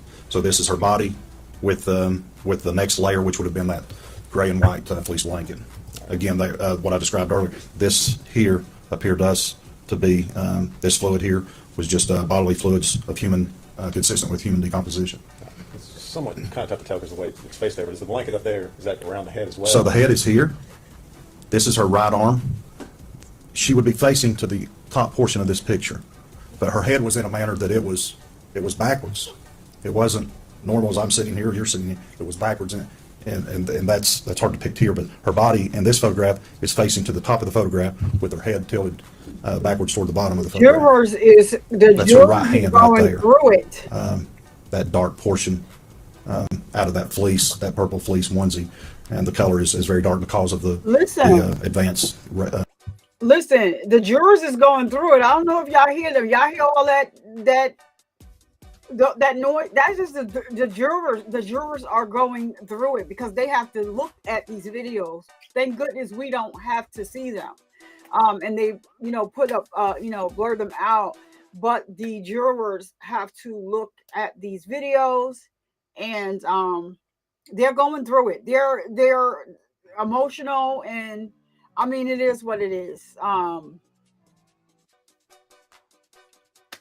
Whew. I had no idea. I'm watching this for the first time with you guys. Like, this is a lot, for a baby to go through this. And she was such a cutie patootie. Like I said, anybody watching, if you have kids, you can't take care of them, take them to the hospital. They won't ask any questions. It's a worldwide thing. Hopefully that doesn't change. Take them to the hospital. Like, call CPS, take them to the police station. You will not get in trouble if you're taking your kids in one piece and they're well, and you say, listen, I can't do this anymore. So rather than me lose it, can you guys I'm going to leave her here with you guys, and you guys can make sure that she gets, where she's taken care of. Ask somebody in the family to take your child. And, children can be a handful. And a lot of people don't think that postpartum depression, if you don't get any help for that when you have a child, especially she's 18 years old, it's a lot. It alters hormones and everything when you're pregnant. Your body goes through so many different changes. And at 18, are you really fully there yet? I don't think so. So, yeah. I mean, you have a child and you just have them, just take them. You can take them to the hospital. if you don't think your family members are going to take care of them, or nobody wants them to feel, take the child, the children to the hospital or the police station. Sheesh, this is crazy. I don't understand the aluminum foil wrapped around. I don't understand that part. That's just something that I'm just like, why the aluminum foil? Advanced stages of human decomposition. Now showing you Exhibit 34. So again, this is the same stage in that, where this is on the other side of the body, this being the head, this being the hand I just described, the pink, purple onesie with penguins, and the gray and white fleece blanket. All right. And again, from this angle, are we looking at the blanket there pulled up around the head? Yes, sir. It's covering like it had been pulled up and over the head. So that is the head on the right-hand side of this photograph, with the feet on the left-hand side of this photograph. Now showing you Exhibit 35. This is, again, same Evelyn's head on the left this time. Her body facing to the top of this photograph and starting to remove the gray and white fleece blanket from her body. This is her leg down here. That's like the foot in a onesie that has those treads, so they have traction when they walk. So that's going to be her right foot and right leg on that. And now showing you Exhibit 36. Again, that's the next picture of the removal from the of the fleece blanket, the gray and white fleece blanket with her body there. And you see, again, that's going to be her right arm there and her right hand right there.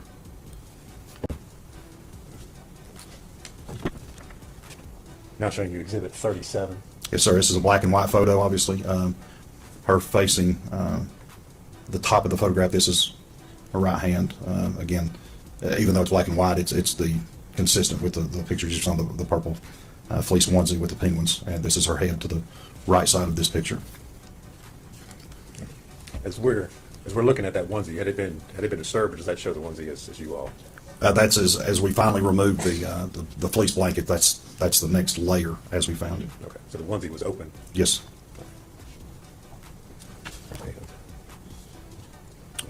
Sorry, hold on a second.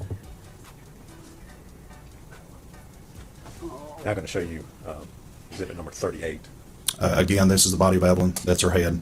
There's her legs and feet. There's her right hand Chad, you're there like, on that body bag.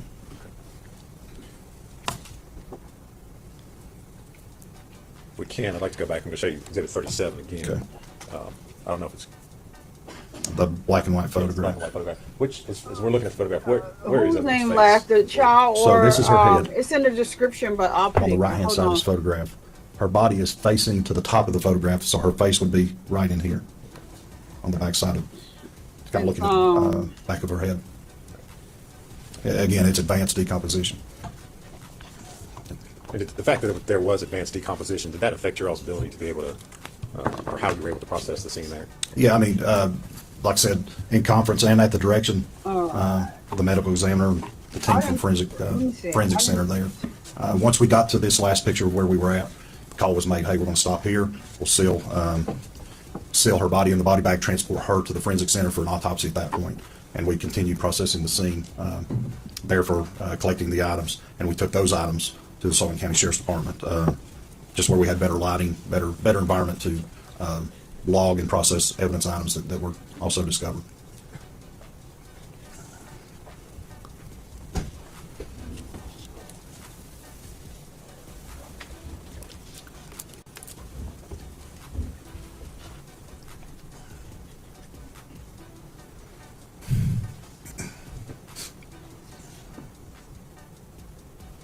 We're gonna go from one set of photos to another set of photos. Yes. Just so we have that. Okay. Because when you put it down, electronic disconnect from the system. Like, Agent Fraley, you described the process of, I guess, taking the other items, the trash bags that you recovered from there, removing them from the scene and then taking them to the sheriff's office. Is that correct? Yes, sir. Okay. I'm going to hand you a series, so I believe it's 6 photographs, and ask you if you can identify what's shown in those. This first photograph is a picture looking over the top of the trash can, looking down in it. And the bottom of that, the most notable item is a Martha White chocolate chip wrapper with other items. Was that the trash can the body was found in? Yes, sir, it was. The next one is a photograph of the trash can with Evelyn still in it at this time. This was an earlier photograph taken prior to the removal of Evelyn in the trash can. What's important and noted here is a piece of chewing gum that is attached to the inside wall of the trash can. The next photograph is after I removed the trash can and the trash bags from inside the playhouse and just set them out on the porch of the playhouse prior to going through the pictures we just looked at, processing the removal of the layers leading to the body of Evelyn. Just another picture, trash can. Evelyn still remains in there. You also see the chewing gum on the inside wall of trash can there, and the other bags of trash. This next one is the 2 bags of trash that was removed from the playhouse with the trash can. Another angle of those 2 bags of trash that was removed from the playhouse there on the front porch of the playhouse. So were there any other items besides those 2 bags of trash and the trash can that were taken out of the playhouse? Not that I recall. It was all the trash bags and what remaining contents of the trash can. Okay. The 6 photos that you just described and identified, do they true and accurately depict those items as you found them on Yes, March sir. the 6th, 2020? Yes, sir, they do. Judge, we would move to introduce those. I believe it's exhibits 39 through 44. Go, Judge. Go ahead, Exhibit 39.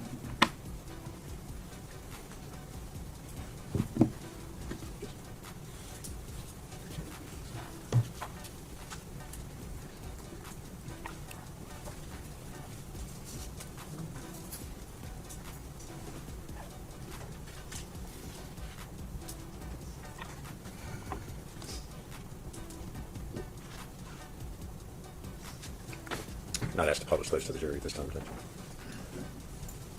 Agent Fraley, we're going to start with exhibit 39. Yes, sir. Again, top view looking down into the trash can, and like I said, the most notable thing that's descriptive is a Martha White chocolate chip cookie bag. Anything else in the trash can besides that on the bottom? Is that I mean, there's is that what was found when you removed the trash bag? yeah. So once we removed the body, the trash bag that contained the body, this was in the bottom of that. Now showing you exhibit 40. Yes, again, a top view again of the trash can that shows the fleece blanket and chewing gum there on the inside wall of the trash can. And if you would, just kind of point out or I'm use a sorry, laser yeah. pointer to show it. Yeah, so this right here, it's a piece of chewing gum that was removed, collected as evidence, and sent to our crime lab. And again, there's that fleece blanket that we've been going through earlier. All right. So that was taken before the body was removed from the... Yes, sir. Now showing you exhibit 41. Again, this was prior to processing. This was just simply removing those items. That includes the trash can and these 2 trash bags from inside the playhouse. That's prior to laying out the body bag and removing the trash bag with Evelyn's body onto this front porch. But this is where all of that was processed in the field prior to transporting Evelyn to the Forensic Center for autopsy and prior to collecting, processing, bagging, and packaging the other items, to go to our TBI lab for analysis. Again, same Exhibit 42. yes, sir. Same picture, or same items, just different angle. 2 trash bags, trash can. Again, that was taken before you all had... Yes, sir. Exhibit 43. Just the 2 trash bags with the trash can out of the view of this particular photograph. And finally, exhibit 44. Again, just a different angle of those 2 trash bags without the trash can in that photograph. And both of those, like I said, were on the front porch of the playhouse. Okay. And those 2 trash bags, you all, when I say you all, I mean law enforcement took them and inventoried what was in there. Yes, sir. Later on, is that correct? Yes, and any evidence that was collected that we believe to be probative was sent to our lab for examination. Agent Fraley, I know you did and you described a number of different things that you did in the course of this investigation. Did you personally interview Ms. Boswell during this whole process? Yes, sir, I did. And in the course of your interviews with her, at some point in time, did she make a statement to you in which she finally admitted that Evelyn, in fact, was not missing, but was in fact dead? Yes, sir. On February 25th, at the Sullivan County Sheriff's Department, Sullivan County Sheriff's Detective Jonathan Licklauder and I interviewed Megan. Okay. And at that time, she told you all that, in fact, Megan was deceased. Is that Yes, right? she, Okay. that among other things as well. Okay. Yes, sir. During that interview, did she describe or give any description of the clothing that Evelyn was wearing? She did. She described a purple fleece onesie with penguins on it that she was clothed in. Okay. Did you describe anything else that was with the body or with Evelyn? Yes, she had stated she'd wrapped her in a dark fleece blanket. All right. And how did you? I know we've seen pictures, but how did you find Evelyn? What was she wearing? What was she Those wrapped in? exactly what Megan had described to us for the clothing and the blanket. All right. Thank you, Agent Fairley. If you would answer any questions, Mr. Scott or Mr. Walters. The jury's lunch is here, so we're going to break. We'll be back at about 1:15. So, ladies and gentlemen, I'm going to have you go with your foot off. Stand, please. All right, so they are going to lunch. Let me see if I can fast forward it. This is such a tragic story. I could never imagine that she went that way. Like, and I understand the defense has, the prosecution has the burden of proof. I understand that. I get it. But the defense attorney in this case, his opening statement is very disturbing to me. And I don't know if Sapphire is still here. Sapphire, I do see that she's crying at the table. And, you know, the prosecution in opening says she really didn't show any emotion. The reason why she's crying, because she's crying for herself. That's what I believe. Now, until they show me something different or show me some other evidence, the prosecution still needs to prove their case beyond a reasonable doubt.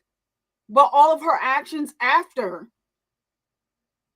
they finally decided to, tell them that she was missing a month later, leads me to my same conclusion that I drew at the beginning after hearing the opening statements. So she's sitting there and she's crying for herself. She's experienced jail. Jail is not an easy place. I worked there 7.5 years, county and in the state level. It's a whole different world inside jail. She's no longer going on those vacations with her new boyfriend that she got after her daughter, according to them, was missing.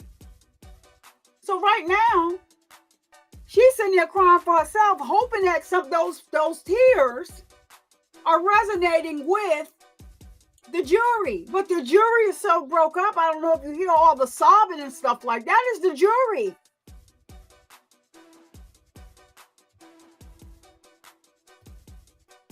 And so I'm not convinced. I can believe she showed no emotion. And now the chickens have come home to roost. And now she's not home anymore. She's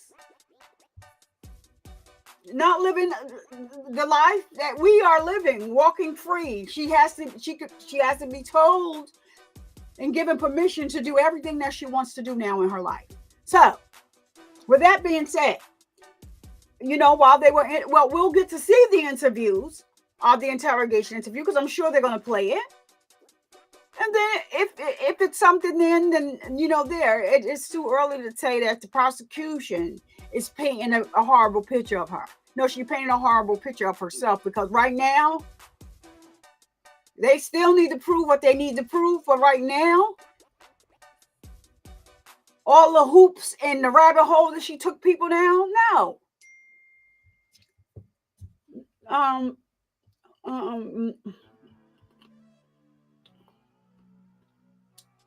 sorry, y'all. All right, so they came back from lunch. It looks like, let's see who's going to be on the stage next. I'm sure this is not. I don't know if this is the supposed baby. Also, somebody's outside the jury's presence, so this should be interesting.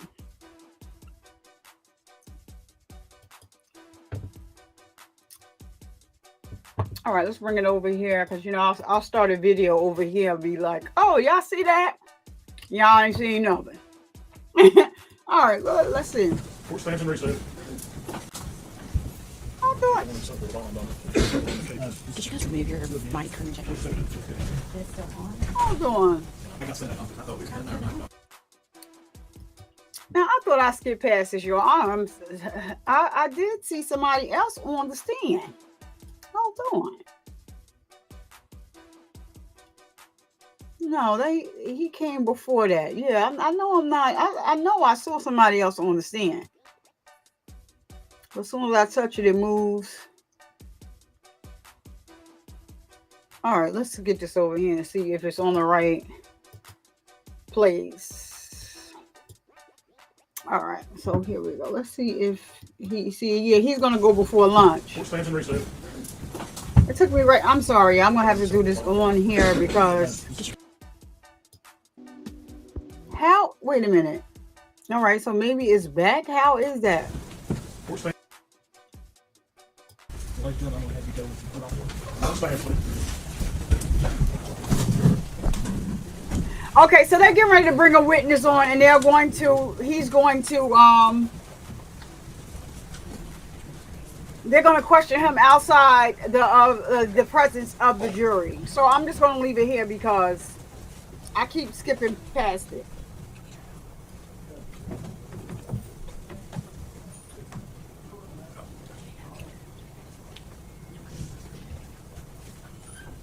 Be seated. Now, I've also got information for witness that the question is out of line. Do you want me to bring him in and give him a bond? Otherwise, he'll be in the custody of the sheriff. Because the order didn't have bond set. I would prefer that. I also asked, we instruct him to talk to us before, I guess. Well, okay. I mean, otherwise, I'll just ask him to be held without bond.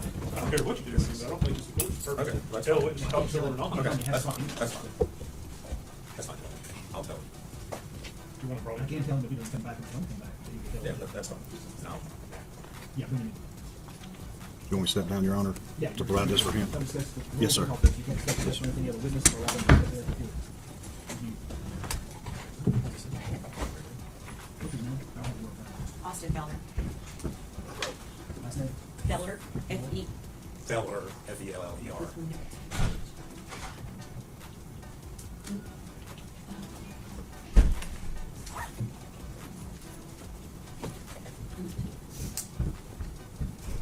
Yeah, it's not a game. She can run for herself.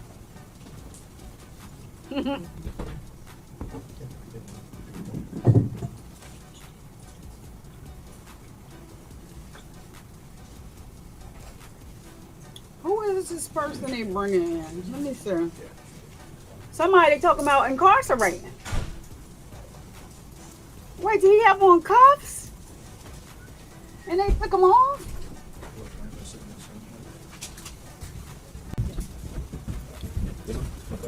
What is going on here? You were served at Monday, and you didn't come, which is why we're here today with you in custody. We're going to set $500 secure bond. You can make that through a bond company. You are a material witness in this case. What happens if you don't come back to court after you make that bond? And you are now instructed by this court that you will appear at the court no later than 9 a.m. every day, except Sunday, and that includes Saturday, until you are either called as a witness or released as a witness. Do you understand that? Yes, Your Honor. If you fail to do that, then we have to come find you again. You'll be held in custody. He of the said sheriff yes, with no bond ma'am. until the case is over. And they can take us without witness. That would be no more. Yes, Your Honor. Yeah. You'll be here back at 1:15 if you make Yeah, it. no, I sir. agree with you. You go with it. Okay, so he was a witness that didn't show up, and they had to clink, clink, If you don't mind, now. clink, clink, clink. You don't mind. Just so- Now he got a $500, but he's in custody. He got to pay $500 to get out. 1:15. Okay, so they going on a lot. So I knew I wasn't. I'm like, there is somebody in between here. We need to see who this is. So he was somebody that was subpoenaed to come to court and didn't show up, and they click, click, click, click, click, click, click, click. So they put him in the clink clinker, and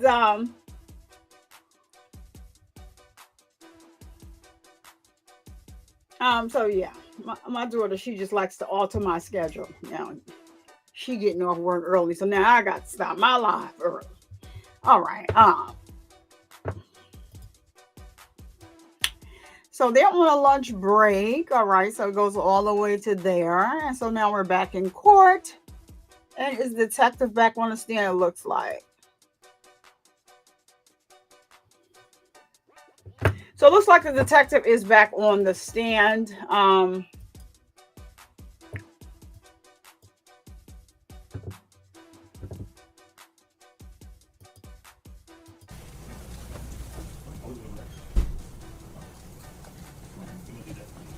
think we'll jury justice. I still do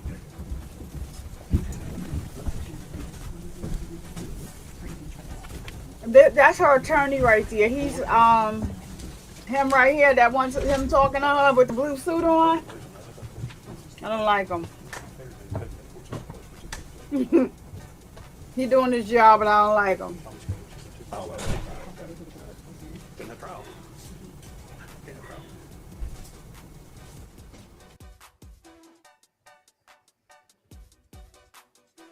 One of the issues that came up when the state dismissed one count of the indictment, and asked that prior to me cross-examining or asking Mr. Fraley about any statements Ms. Boswell made to him, that I bring that up outside of the presence of the jury. Since then, it's my position, unless I misheard something, I think Mr. Harper questioned him about statements that Ms. Boswell had made to him. And I think that opens the door for me to be able to cross-examine him about the statements that were made. As a doctrine of completeness, if you've been a part of a statement, the whole statement. You asked if in a statement to him, she ultimately admitted to the job. Okay. But I mean, for him to listen, I mean, it's self-serving hearsay. I mean, it's, Well, I have 6 seconds. well, there's no written statement. Once they, There's no written statement. it's recorded, it's 2 hours long, it's thereabouts. But once they ask, I think I'm entitled to ask about the entirety of the statement. I think that's the law. It's called, unfortunately, Larry's doctrine of completeness, case law complete. It's hearsay. I mean, just flat out hearsay. For him to put that in. Did he know this beforehand and he is using this as a legal strategy, or is this something just came out in court? Yeah.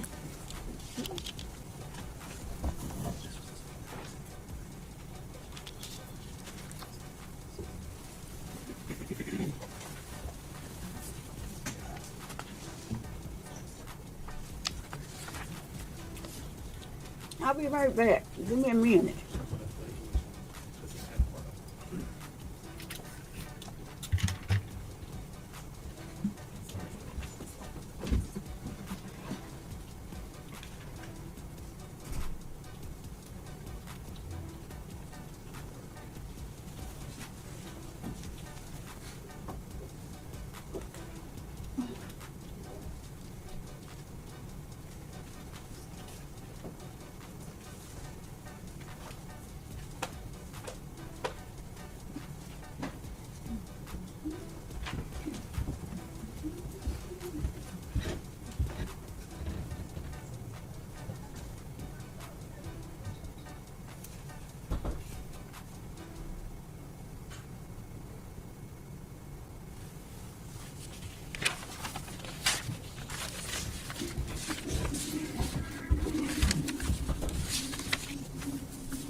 Excuse me, I'm pouring something to drink.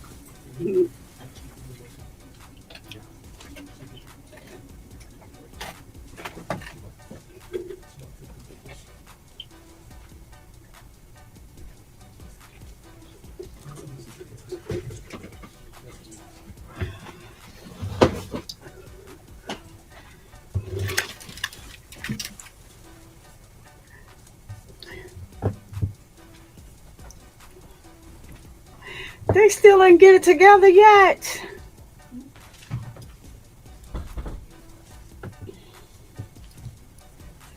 Well, what did the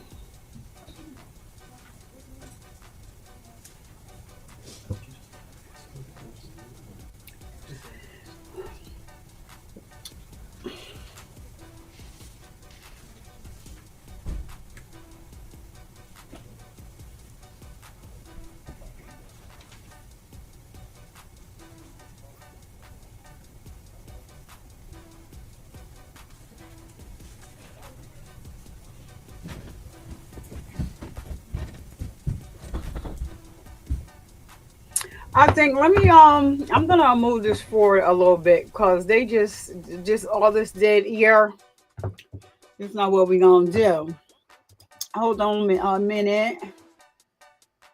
Let me see if they start talking. Long pauses. All right, so yeah, here it is.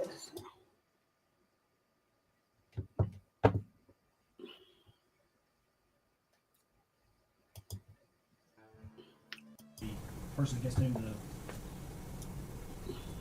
statement is used may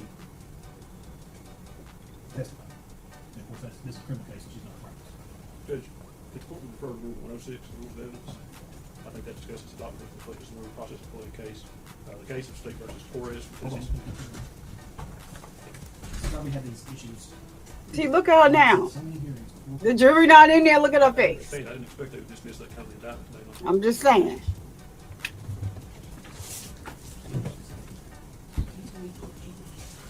I'm just. What?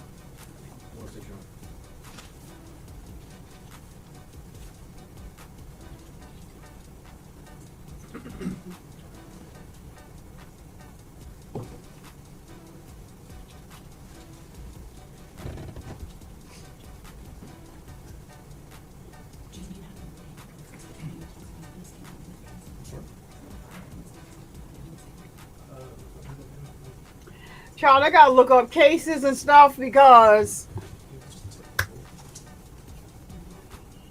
I thought that they had came to some type of conclusion right here. Hold on, because listen, that's not what we doing. We need y'all to move forward. Move forward. All right, so he done found something. No, they still just talking among. Okay, so. All right, so let's see. Hey, Just Lee. Welcome, girl. Thank you for coming over. So, under 106 evaluation. Happy Friday and all that good stuff. The question is, I don't know what the rest of the statement says. Well, that's exactly my point, Judge. There's nothing misleading about what I asked. I didn't ask anything about what Ms.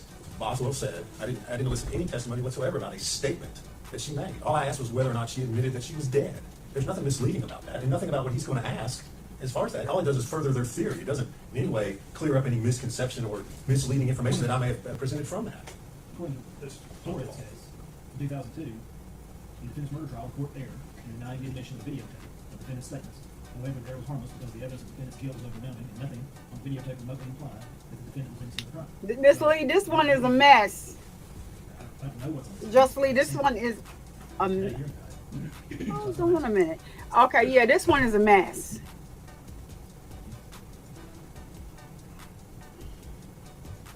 My understanding of that doctrine, it doesn't, I don't have to show that there's something misleading. Absolutely, it does. I mean, it's right out of the. Can I finish? I'll listen to you. I mean, no disrespect to anyone here. I'm not trying to upset anyone. But in Torres, there was an issue about that. There are other cases besides Torres. That's the first one I pulled up. There's a State versus Brewer it's the same thing. It's an issue of fundamental fairness. They ask about the statement, then they say, I can't ask about the parts I want to ask about. And if we need to take a minute, I'll ask the court for a minute so we can print a couple of those cases and make sure I want to do this right. I know you want to do it right. Yeah. You've got cases on that. Judge, I think there's a good explanation in the unpublished case of State versus Dillon Brewer. That can be found in 2019 Westlaw 1109917. I forwarded that to your assistant and asked her if she would print it. I have not. And I've given that citation to the state as well. And Judge, I would go back to the part. The rule requires that a writing or recorded statement or part thereof be introduced by a party. I did not introduce any part of her statement. I asked Detective Fraley if she ultimately admitted that her child was dead. I didn't ask what she said. I didn't ask how she did. If she did it, if she admitted she did it, if she said she didn't do it. What you asked was if she made that statement to me, in which she got. I mean, I have her go back. If that's what you want to do. I mean, I would further point the court that the footnotes to the rule of completeness 106 clearly talk. Mr. Scott said it didn't, but it clearly says, rule providing that when writing a written recorded statement or part thereof is I don't introduced like by a Mr. party, Scott. an adverse party may require the introduction at that time of any other part or any other writing which ought in fairness to be considered contemporaneously with it, provides an adverse party a mechanism for putting portions of the writing into context if the portions would otherwise be misleading. There's nothing misleading about what I asked Agent Fraley. He's not trying to clarify anything. Oh, no.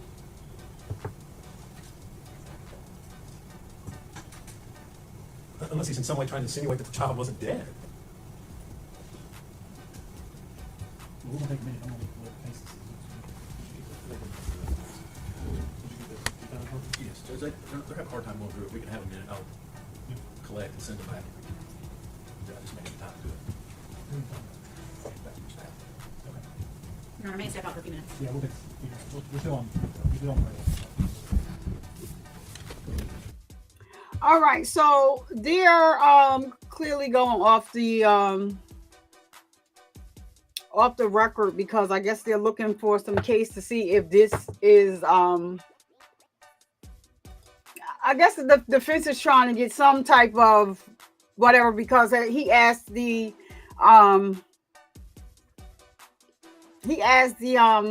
detective on the stand, did she ultimately admit that she unalived her daughter? So justly so. So this is a case, this is a current case, and it started this week, but because we were covering the Chandler Halderson case, I ended that case yesterday. I wasn't going to go live today, but I had plans on going over this case and catching up. So Monday, when they go live, we're going to be live on going to be on day 4. Because long story short, I don't want to keep harping on that, but I wasn't feeling well, basically. But then I'm going to be doing this live. So this is about the case is Tennessee versus Megan Boswell. She unalived her 15-month-old daughter. It was horrific how they found this baby in the garbage with aluminum foil. Listen, it is a trigger warning. That's why you see the trigger warning just staying up there. It's pinned to the top of the chat. I'm trying to have it everywhere.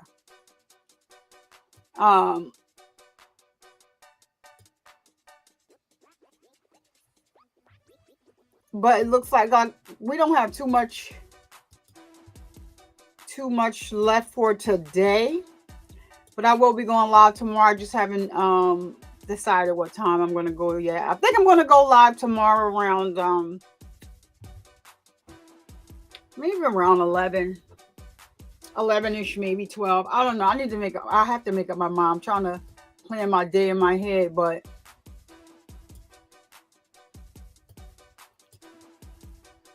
and they're still, the judge now is off the bench. Wow. So yeah, they are trying to, did they come back today?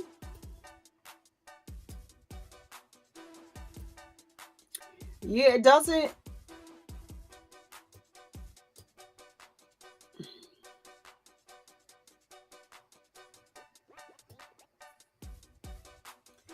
The judge.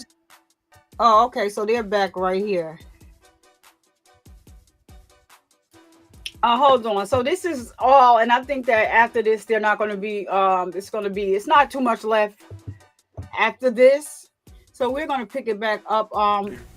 After today, tomorrow, on day 2. I handed you the unpublished case of State versus Brewer, and that case contains a pretty good explanation of that. It does cite to several published cases. If the version you have of Brewer has a page 12 at the bottom, does it?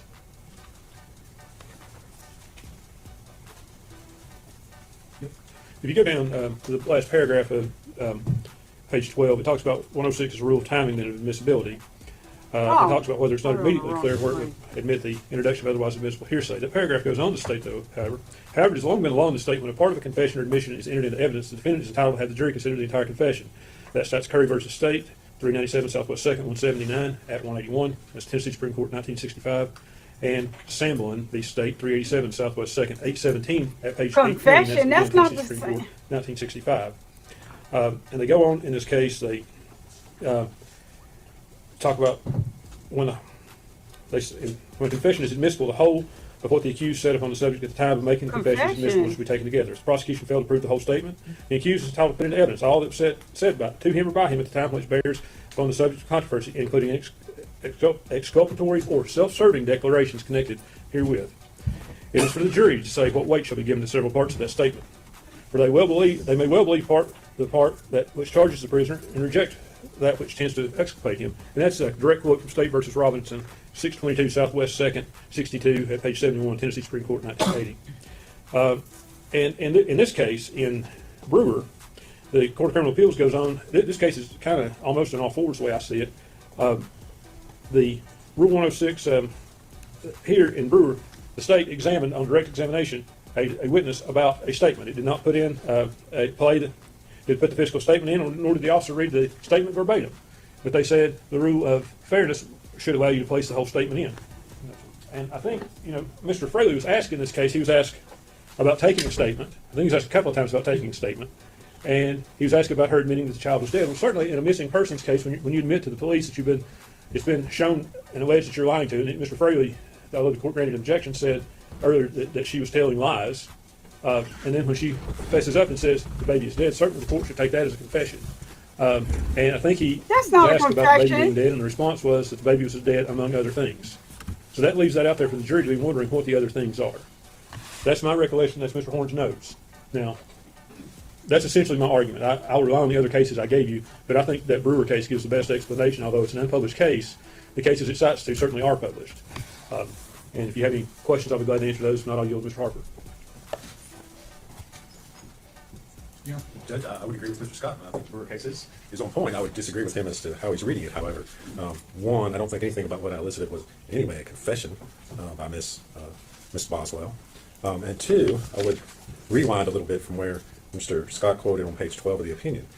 Because the danger that we're trying to avoid here is misleading the jury by providing only inculpatory parts or parts that somehow make the defendant, put the defendant in a bad light, and not putting forth the parts that are inculpatory or in some way would mislead the jury about the proof. And in the paragraph above where Mr. Scott quoted the rule of completeness that was explained by the Supreme Court, it talks about that the rule must do one of the following, and then it lists four things. One, explain already admitted proof. Two, place admitted proof in context. Three, avoid misleading the trier of fact. Or four, ensure a fair and impartial understanding of the already admitted proof. Well, what he's trying to elicit doesn't do any of that stuff. See, that's my problem is I don't know what he's trying to do. Well, I've not been told yet. all right, I guess I'll go ahead. I believe he's trying to elicit that what Ms. Boswell told Agent Fraley was that her...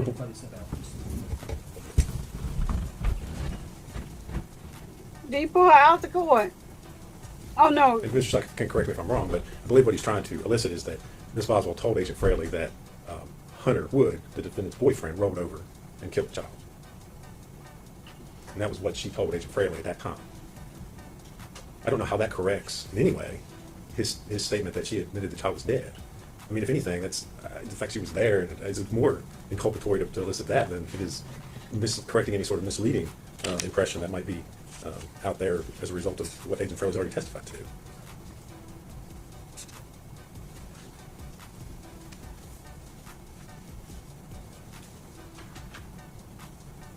Are you satisfied that that's an accurate summary of what proof is, or do I need to hear the whole truth? I would. Because there's, in this case, I don't recall which one it is, but one of the arguments was that the defendant, possibly the post-conviction case, there was argument that because the judge relied on the summary of the proof instead of reviewing the entirety of it, that the judge couldn't make that decision. I think, and Mr. Harper can correct me if I'm wrong, I think I'm generally satisfied with what she's saying, but she explained how the baby died, where the baby, or maybe not where the baby went, but I think that Hunter took it in that statement. Am I right about that? She gives an explanation. And I guess what I'm trying to say right now is it's fundamentally unfair. And I think it does satisfy at least one or two of those things that Mr. Harper's talking about in the paragraph above. from Brewer explains the already admitted proof and puts it in context. Well, right now you have a case where the jury's heard this TBI agent say, yeah, she's lied and she's basically led us on wild goose chases, but she finally admits the baby's dead without putting in the full explanation of what she told them. And I think for the jury to hear that, there's no mention of anyone else that Mr. Holtz put in. She tries to explain to him what happens, and I think it explains it, and it avoids misleading the prior fact from the standpoint of the jury. You don't know what this proof is. Mr. Harper, me, Mr. Harper, Ms. Nicegill, we know it. And I think you said that's where you're struggling. Well, you have obviously it's not struggling, because of the test that the Tennessee Supreme Court has given to the trial judge is that it is an issue of fundamental fairness. It isn't an issue of one snippet of one statement misleads the jury. That's not the test. That's not the question. The question is it fundamentally unfair if I, as a trial, don't allow you to put in the entirety of the statement based on the very narrow, and I understand General Harper was being very careful and cautious in what he was asking. So, what I think where we're at is that I'm going to have to, is it transcribed, is it audio, is it video? It's 2 hours. Well, I guess we can fast forward. I think I've got a clip of just that, of course. Well, here's the other thing. If you want to give me just a clip, obviously it speeds it up today, but then if the jury ultimately convicts, then on post-conviction or during the appeal, the argument's going to be, oh, well, the judge didn't review the entirety of the statement, and therefore he couldn't have made an appropriate determination. Here's where we're at. It's my opinion, and believe me, there's nobody in this courtroom who wants to keep this case moving. It's my opinion that you're going to have to give me the audio, video, whatever it is, and I'm going to have to go back to chambers, and I'm going to have to review it. And then I can come out here and make a decision based on this law. I think that's where we're at. I don't want to send it to jury way, but I'm not going to make you sit out here for 2 hours. I think maybe you're going to have to. I mean, if I'd have known this was going to come up, we'd have brought this up. But I'm not mad at anybody. But I do think the court needs to consider when you do this, is this a confession? Because those state Supreme Court cases that are cited in Brewer go back to 1965, and I don't think I'm going to tell you what I'm going to do. And the last case that you gave gives me this freedom. I'm not going to go back to 1965. I'm going to rely on the rules of evidence as they've been enacted in this state now for some time, in the cases that talk about those things. 1965 predates our rules of evidence.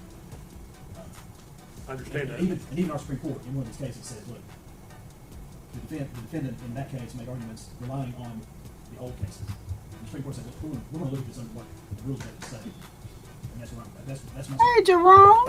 I want you to understand my position is this. I think the defendant, under the process protections given to her by both the Tennessee Constitution and the federal Constitution, has a right to fundamental fairness. And I think those cases, that's what they're talking about, is fundamental fairness. So just said. I'm not sure that there's a difference if there's the rules of evidence provide for fundamental fairness. I understand what you're saying. This is some bull crap. Let's make it good. And if I'm wrong, I think we're on the same page. This is what needs to be done.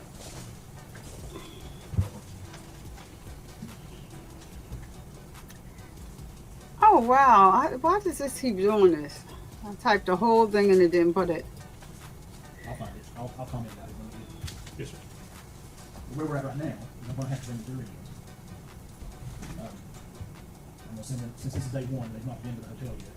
I'm going to go ahead and just send them to the hotel. I'm going to have to listen to or watch. It's video. Just be. All right. They may have the whole issue about whether I can see here or not see. I had another case where I had Sullivan County videos that I could not hear. These are pretty clear, Judge. There should be any problems. So I need to bring the jury in. We'll get to enough, I'm going to go ahead and send them to the hotel. Oh, there it is. Yes, sir. Thank you so much, Jerome. That means so much. Get in that other case, the statements with the Bluetooth. Just Lee said hello. Thank you so much. I was trying to type and it just wouldn't go. So he's getting ready. So the jury in this case is sequestered. And so this is it for today. He's sending the jury to their hotel. They're sequestered for this trial. So meaning, however long this trial goes on, they won't be allowed to go home. You know, so when they're sequestered, they have to go everywhere together. You know, and there is our day one of this trial. This trial is a complete mess. You guys missed the opening statement from the prosecution. I have already clipped it and posted it. If you want to just go and watch that, the opening statement for the prosecution only, I clipped that. It's very disturbing how this little girl died. She's such a cute little girl. And so I'm going to go live tomorrow. I'm either going to do a early morning live, or I'm going to do a live at around maybe around 4 or 5, something like that. It's either going to be one of the two. So I just have to go over my day. But my goal is for this weekend, this is a current trial. So they're on day 3. I was covering the Chandler Halderson trial, the rewind. We wrapped that up yesterday. So tomorrow I'm going to put the thumbnail up today. I just need to go over my day in my head. And they ended at the perfect time because my daughter done called me talking about, I'm getting off early. So anywho, I'll put that up. So the plan is for me to go over day 2 and day 3. So when Monday comes the court is going to be on day 4, and I'm going to live stream it as it's going on in the court. So more than likely, I probably will go live in the evening. I'm thinking that that's what I'm going to do. So, yeah, and that is that. Like I said, I clipped the prosecution's opening. Please go and watch it. It will bring you up to speed. You don't need to hear the defense's opening. He's a ear hole already. Like, I thought it was very unprofessional. I understand you have to provide a defense, but it's unprofessional when you go to another level. This is a 15-month-old child that we're talking about, and the mother lied over and over again, kept taking them down a rabbit hole and all types of stuff like that. And for you to get up there and say, and you're opening that, well, I know everybody's saying justice for Evelyn Boswell, but then he throws out a caveat. But let me say this before. I just wanted to let you know I'm paraphrasing right here. I'm about to say something that's jacked up, but I wanted to let y'all know that I am. She's already gone. Excuse me, sir. You could have left those 2 statements out. They found this little girl in a garbage can with her head wrapped in aluminum foil in a trash bag, in a garbage can with eggs and all types of other garbage decaying head first in the garbage. And for you to say, everybody's talking about justice for what? And excuse me before anybody thinks, but she's gone anyway. She's like, what? You didn't have to say that. And so, yeah, he's an ear hole. And so we're going to catch up. And Monday we're going to be right on task. And I'm going to go live. Yes, Jerome, he said. I couldn't believe I didn't clip just to let y'all know, I did not clip the fence opening. I did not. Because I didn't appreciate that. I didn't appreciate that. So I didn't appreciate it. So I did not clip it. But I mean, it is what it is. If you want to go, it's still recorded in the video. But I'm bothered. And then they said she showed no emotion. So Sapphire Bridge said, the prosecution is being misleading. They show her on the camera and she's sobbing. She's sobbing because she's in jail. It's her first time going to jail. She's 18 years old. She don't have she can't use the bathroom unless they tell her. She can't take a shower unless they tell her. She can't make a phone call unless they tell her. She crying for herself right about now. I'm not impressed. We know that the prosecution has the burden to prove beyond a reasonable doubt that she is guilty. I know that. And I'm well aware of that. But I'm very disturbed by the details that came out. She done told these people the baby was with her father. Her father is in the Army. Active duty. What's she doing in the Army with the... Then she said the father took the baby from...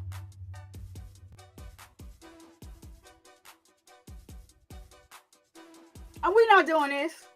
We're not doing this. So I pray that justice is served and they send her right where she needs to be. Right where she, and her attorney, he done put it on the boyfriend. Now the prosecution said that she got a new boyfriend after the little girl was missing. She was traveling with him and she had moved in with the new boyfriend like her life didn't stop. What do we do? Like, what do we, then he tried, so I understand he's creating reasonable doubt, right? Her attorney, I get it. So he put it on the father. Oh, the father, he conveniently waited and then, like, yeah, so he's trying to establish reasonable doubt. That's all that is here. So we're not buying it. Hey, Chloe, Albert's revenge girl.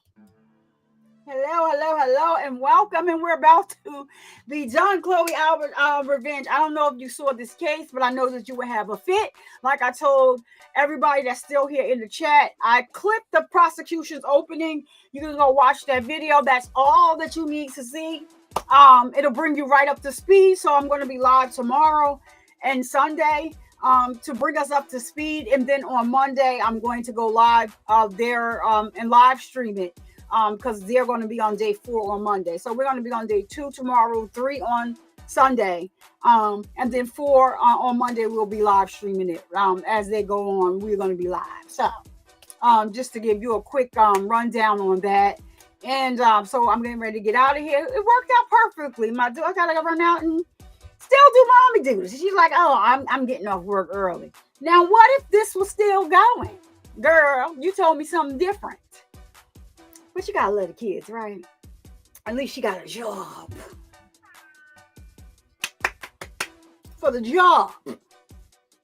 When you go to work and you make an impression on the job, and it's a summer job, and they keep you over through the school year. I'm so proud of her. Get your own hair done, girl. Anywho. So thank you, Joelle. But I love you right back. So, guys, so I'm going to get out of here. Yes, well, Miss Just Lee just got here. I know she was over at Kat. I know that, Kat had her thing going on, but, I was over there. I was in the bushes all day, but then I popped out a minute, but I had to go live over here. Because I just, if you don't, things will fall backwards and then, like, yeah. So, got to keep pushing it forward. And, I had a day yesterday. I know if you was here, my energy was a little off. That's my brother's birthday was yesterday, and he passed away on his birthday, 2003. So yesterday he would have been 58, and I was wondering why. And I kept saying to myself, his birthday is, and I'm not going to go live on that day. And yesterday my energy was off, and I was just like, wait, like I'm just not what it. And when I got off the live, I was like, it just kind of hit me and I was just no more good. So, I have to keep pushing forward. If not, I'll sulk. And I did that, yesterday after I got off and yesterday afternoon. And so, it's still fresh and heavy on my mind. Every year I think of something new. I have a new memory of something, a laugh. My brother he used to sing his face off like, oh my goodness, what I wouldn't do to hear him sing again. And he was so funny. He was a comedian.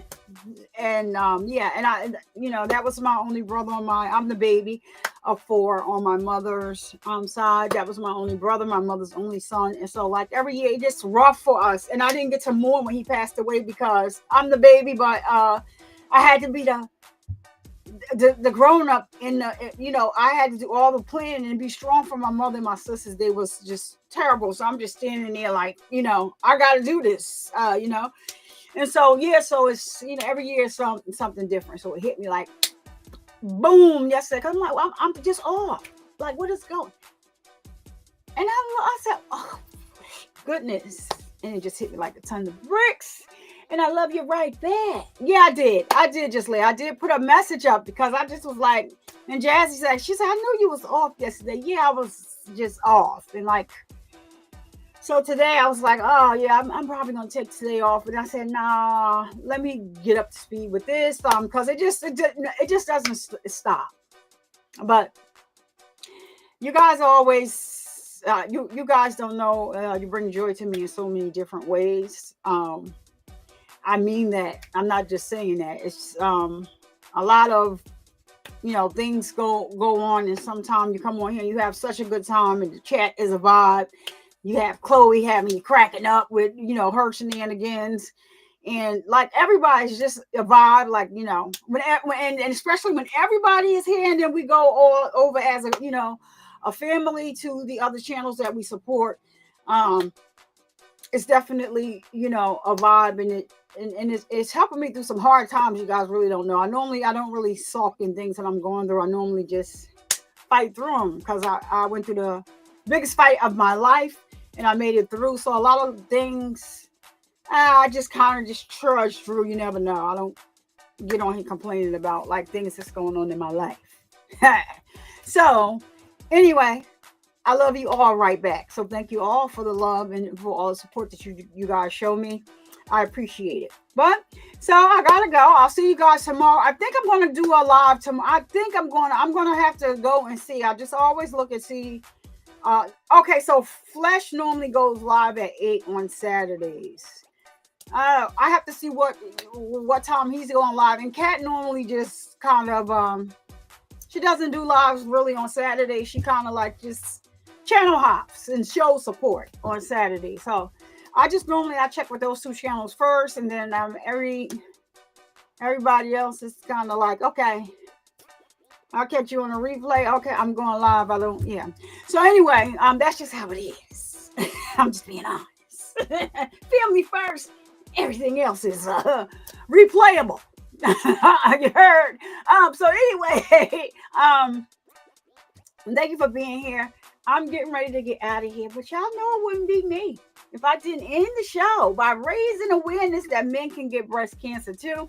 And shout out to No One for my background music. If you are a content creator, you're looking for some music to put behind your video, y'all have to reach out to No One. Now I'm gonna drop his link. He was in here, but he had to go and take care of his, he got a little stuff going on. He went to take care of that. But he was here earlier. He's probably in the bushes. He's probably gonna pop out. So wait a minute. I want to drop No One's link. If you're interested in getting some music to put behind your video, y'all have to go and sub up to No One, and y'all have to work that out with No One, because I'm dropping this link because he fam, and he made my beautiful background music. That's called Survivor Speaks, playing in the back. Oh, here he is right here. And you can work out the logistics and everything with No One. They go No One. I told y'all No One. No One. They go No One. They go No One. They go No One's link. Okay. So we had somebody that said they was interested yesterday. Hopefully they reached out. She reached out to No One to go ahead and get that going. So it wouldn't be me if I didn't end the show by raising awareness that men could get breast cancer too. So because of the stigma associated with the word breast, we started using the term pec or chest cancer here on the Survivor Speaks channel. So let's continue to break the stigma and spread awareness. And to my ladies, please make sure that you are getting your mammograms, feeling on your boobies to make sure that you are all right. All right, and don't you ever let anyone come into your house and disturb the peace that passes all understanding. I'm Survivor Speaks. I'll see you guys in the next live stream tomorrow. Hopefully y'all come back now and visit your girl. Let's watch this case together. And I'll see y'all in the next one. Peace. Come on, take us out, nephew.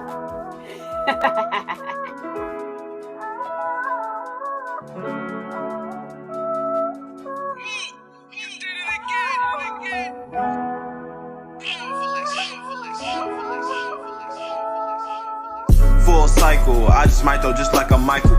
Mama gone now, I'm thinking death is not we entitled. And it was me versus me, them battles had to fight through. And when you way in the dark, them demons try to fight you. But you can't let them win, you gotta see the damn light.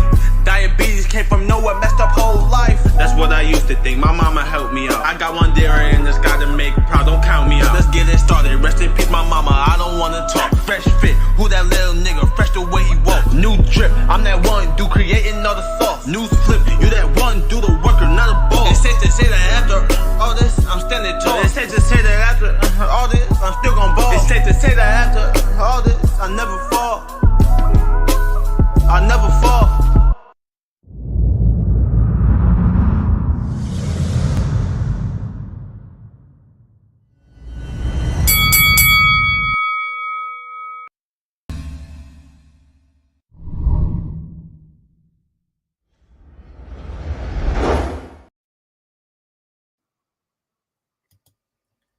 Now, usually I don't do this, y'all, but I gotta come back because I done forgot. Now, how am I gonna do that? I'm back, y'all. Hey, y'all.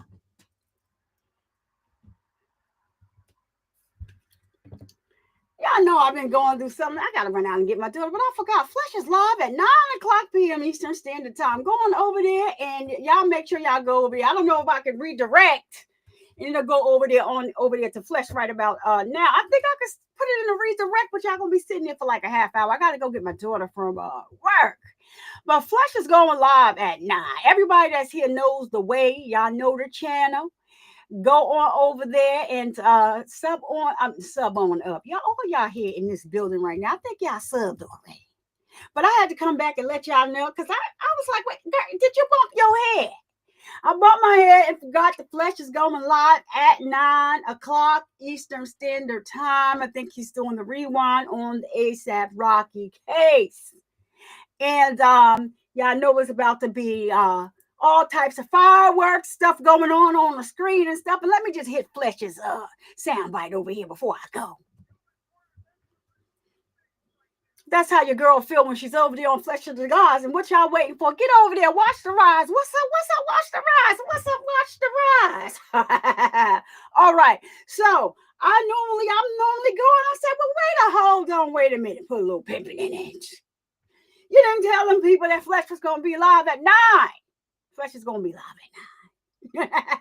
All right. So get over there. And if you're here and you're not sub, get over there and sub up to Flesh of the Gods if you're in the bushes.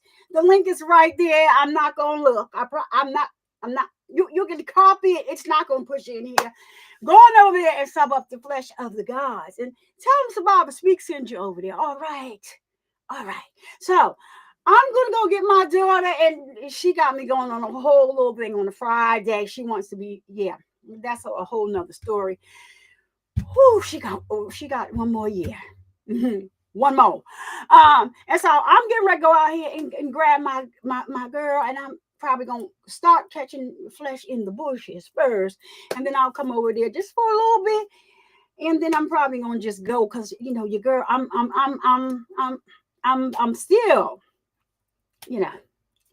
I miss my brother, man. It's just crazy. Like he only made it. He turned 36, so it was 12 o'clock by 2:32 or 2:34. He had passed away.